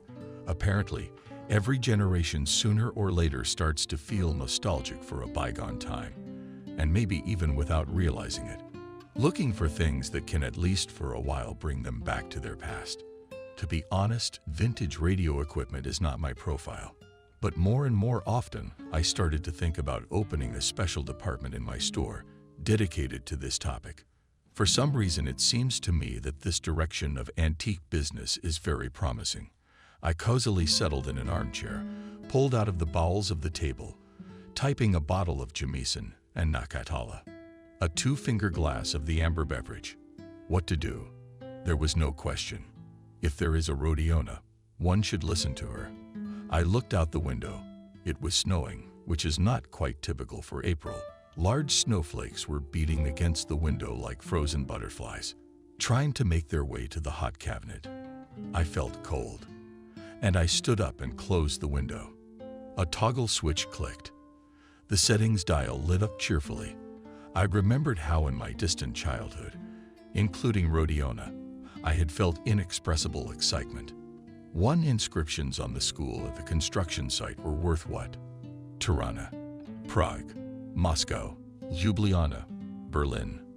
The names of unfamiliar cities sounded to me like a pass to an unknown world, and the announcers, broadcasting in unfamiliar languages, seemed to me good wizards, counting their spells.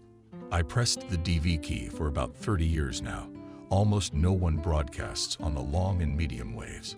Once the bands were bursting with the number of stations. Today they are silent with occasional crackles and sounds that are not dickish. Finally, the melody of a sentimental French Schlager of the 60s poured out of the speaker. It was a wonderful time for girls with natural breasts, rubber band stockings, short skirts, spyglasses barely covering, and panties. I even clutched at the nostalgic memories, clearly picturing a time I knew only from old magazines and movies. The French chanteuse was replaced by an upbeat Chuck Berry hit. Women are bloodthirsty cats, but it's boring without them. Chuck assured me. Yeah, boring as hell. I thought about it and decided to take a closer look at the things I'd brought back from my last trip. I took 2 packages out of the desk drawer and laid them out neatly in front of me. One of them contained an antique dagger with a handle covered in silver and worn from time. When I pulled it out of its sheath, the weapon fell into my hand as if it had flown in. It seemed as if it had been made especially for me. In the other surtout was a small figure of a cat-like beast made of unknown material. It was probably carved from stone and covered with bronze paint. Its muzzle with an open mouth looked very spectacular. In the eyes of the predator were skillfully inserted black amethysts, a very rare variety of this semi-precious stone. The finest carvings, hundreds of tiny touches, all of which made the sculpture of the beast almost lifelike. Half-bent, back paws, pinned ears curved like a spring spine. It seemed as if the predator was about to deliver a swift death blow to the head of the raptor. A blood-red ruby was inserted, which seemed to set off the beastly nature of the figure.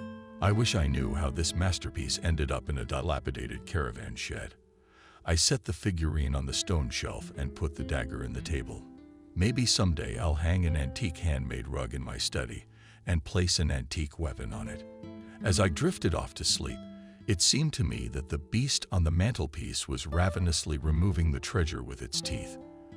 The next morning I received a text message with the address. I scribbled it into my notebook, knowing the message would be gone in a minute. I took a long smoke, settling my gaze into the wall. Well, nothing teaches me anything. My life is always getting in the wrong way and always ends, as usual, with black ingratitude and hatred. And I'm going to hang on to a burden that I'll have to carry for the rest of my life. And on the other hand, there's no other hand. What's that girl to me? Who is she to me? You can't save and warm everyone. So that's her fate, and there's nothing I can do about it. Besides, where am I supposed to put her? I live alone, and I don't have any babysitters. I'm relieved. I finally made the right decision. In my life, I've learned one thing very clearly. Most women, regardless of age, are monstrously ungrateful. My car was traveling down a dirt road, periodically dived into shallow puddles, breaking the wheels, thin ice. It had been freezing since the night before, but it was already clear that spring has won the tedious winter. In an hour, the sun would warm up, and the ice would melt, and the road would turn into impassable swamps. Soon a one-storied barrack, with the walls eared from time and rain, appeared from the turn. I pushed open the shaky doors and stepped into the dark hallway. It looked like the structure was uninhabited, but judging by the voices carrying all from one of the rooms, there were people here. I approached the lantern door, leading into one of the rooms, and without removing my gloves, I turned the knob. The odor of rot and cigarette smoke hit my nostrils. Across from the entrance, a table was piled with smoke, leftovers, and empty bottles. Dropped his head on his folded hands, sat half-undressed woman, 2 men homeless. They were arguing loudly about something. When I opened the door, all these picturesque characters stared at me in amazement. Even the woman with difficulty, but raised her head. "What do you want?" Coughing, one of the men in a dirty dress dressed on a naked body. "Where is the girl?" Trying not to breathe the unbearable stench, I asked loudly, "Was Christina here yesterday?" The uncle seemed to have a bad hangover. He pushed the woman. "Hey, what's up? Where's the girl? What do you need her for?" Missed the woman, looking at me, swollen with lice from drunken eyes. I ignored her question. On the iron bed against the opposite wall, did someone stir? One of the men nodded at the pile of filthy crap. Here she crawled out from under the rags. She didn't even have the strength to cry. Probably those bastards hadn't fed her lately.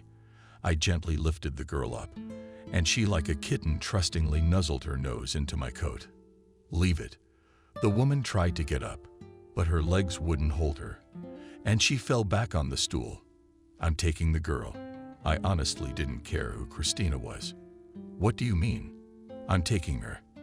The first man reacted. "We fed her, clothed her, raised her, for nothing. I threw some bills on the table. That's enough. It was visible how all the members of the collective's eyes flashed greedily. Dressing the child in a coat, I went out to the car, put the girl in the back seat. Asked, "Do you remember me?" She nodded.